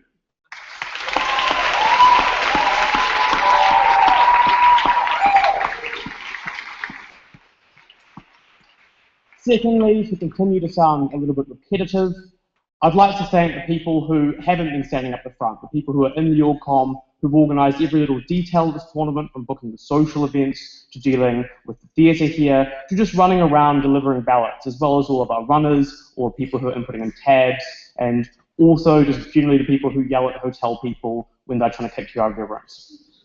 So well done to you.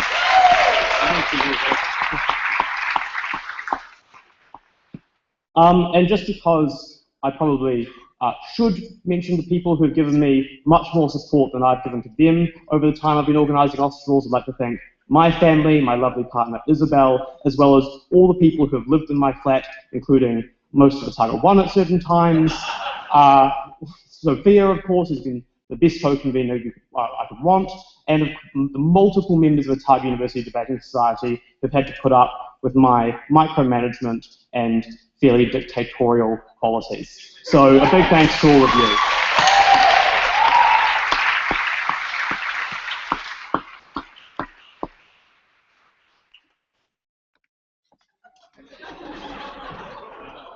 Yeah.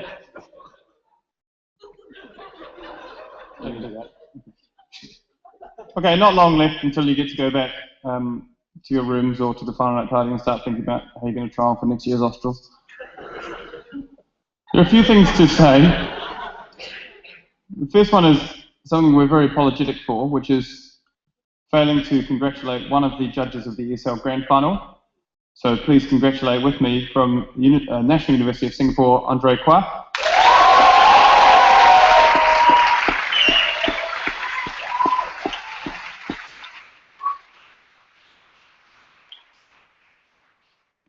As the age score, we'd also like to thank a particular set of people who, we've thanked once but deserve our eternal gratitude, which is the group of people who don't know that much about debating, haven't been involved before, are ordered to run around and annoy people that think they have authority in the context of this debating tournament that we've invented, and then enter scores in and make stuff happen that, again, they don't really care or are invested in, but they do it with diligence, and they did it brilliantly.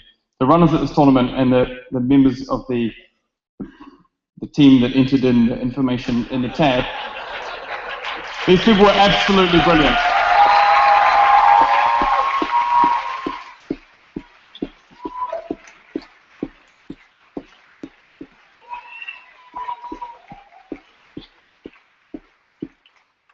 There are also 3 people who were also involved in the entering of stuff into the tab, and that they invented and created and manipulated and improved the tab. The first person isn't actually here, but this is the person who originally wrote the tab software that we used at this tournament. I've been on lots of age tours, far more than I should have been in this. Oh, no, I can't say this is my last, but this will be close to my last. There's another one in 6 months.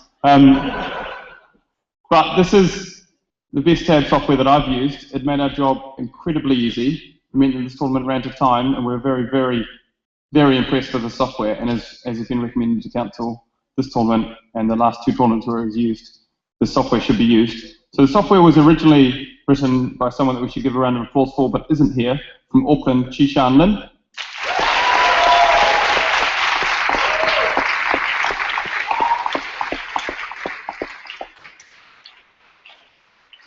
But there are also 2 people who were on the tab team in this tournament. And so these people have worked tirelessly over not just the last year, but actually since 2012 when they got their hands on the code. And these people need to be congratulated. So our assistant tab director for this tournament, who did a fantastic job, was Philip Bileski.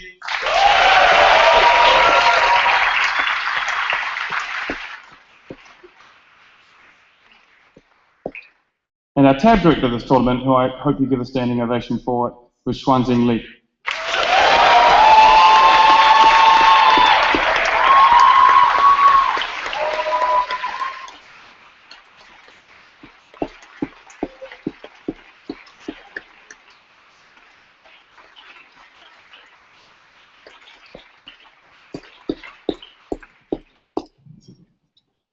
There are 2 more people that aren't at this tournament that I'd like to thank. Unfortunately, 2 of our original DCAs weren't able to make it to this tournament because various court dates and versions of their important jobs interfered. But please give a round of applause for Stephanie Thompson and Sadhana Rai.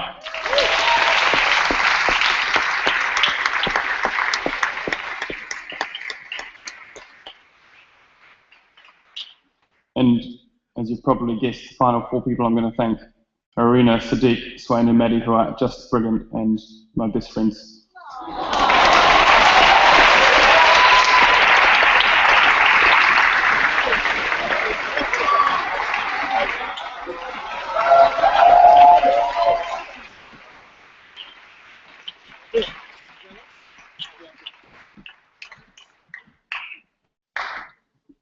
Yeah.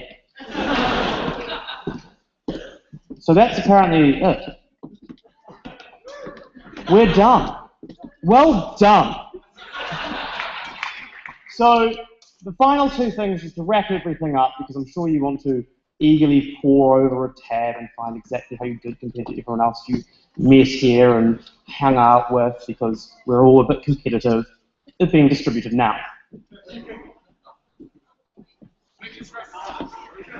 So there is blue, and there is yellow, and there is pink. I believe that the blue tab is the team tab. I'm holding it, so it looks like it. The yellow tab is the reply tab. Is that correct, Maddie? A yellow tab is the speaker tab. You know, the one that everyone actually cares about. And the pink one is the reply tab. Before you get too over-eager, 2 more final things. The first is, as has been characteristic of me standing up here, a hopefully amusing anecdote. And the second is something on the final night party, which I'm sure you want to go to. In terms of the speaker tab, though, please just note that you may need to pass it around, because we hilariously decided to print out the reply tab first, and then ran out of ink. so there are more limited copies of the speaker tag. And otherwise, final night party. So the final night party is almost directly across the Octagon. It's at 10 bar. You will need your ID to go there, and that does mean your passport if you're from Australia, or your New Zealand driver's license. You take your passport, you show it to them, they let you in, and there's a party, and it'll be great and fun. And Melbourne, I'll see you in 2 weeks.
to party!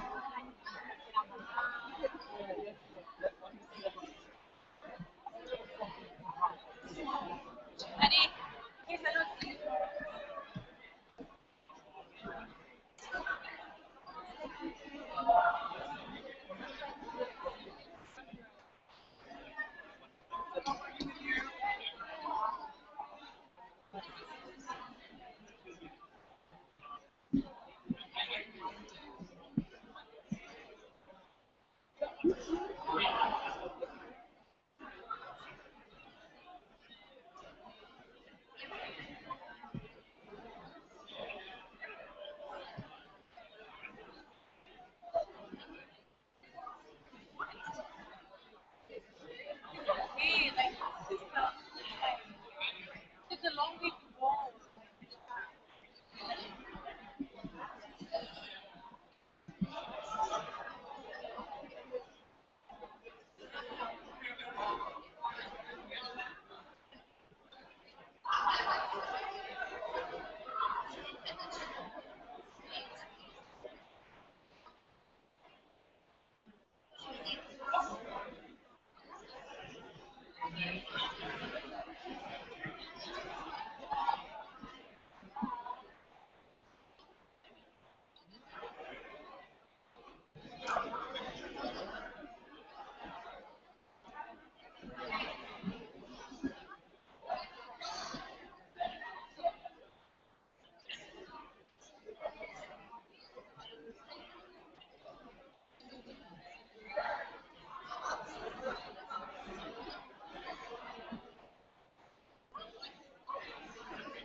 Taking you back here where I kill you. Darken.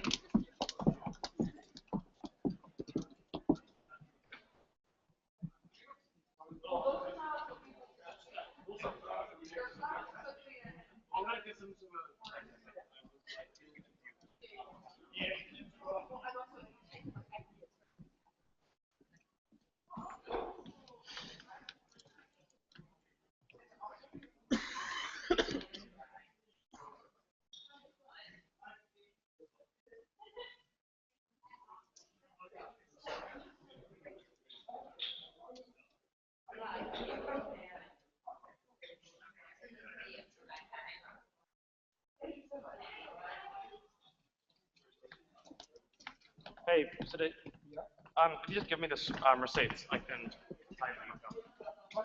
It's fine. Can we just run away?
All right.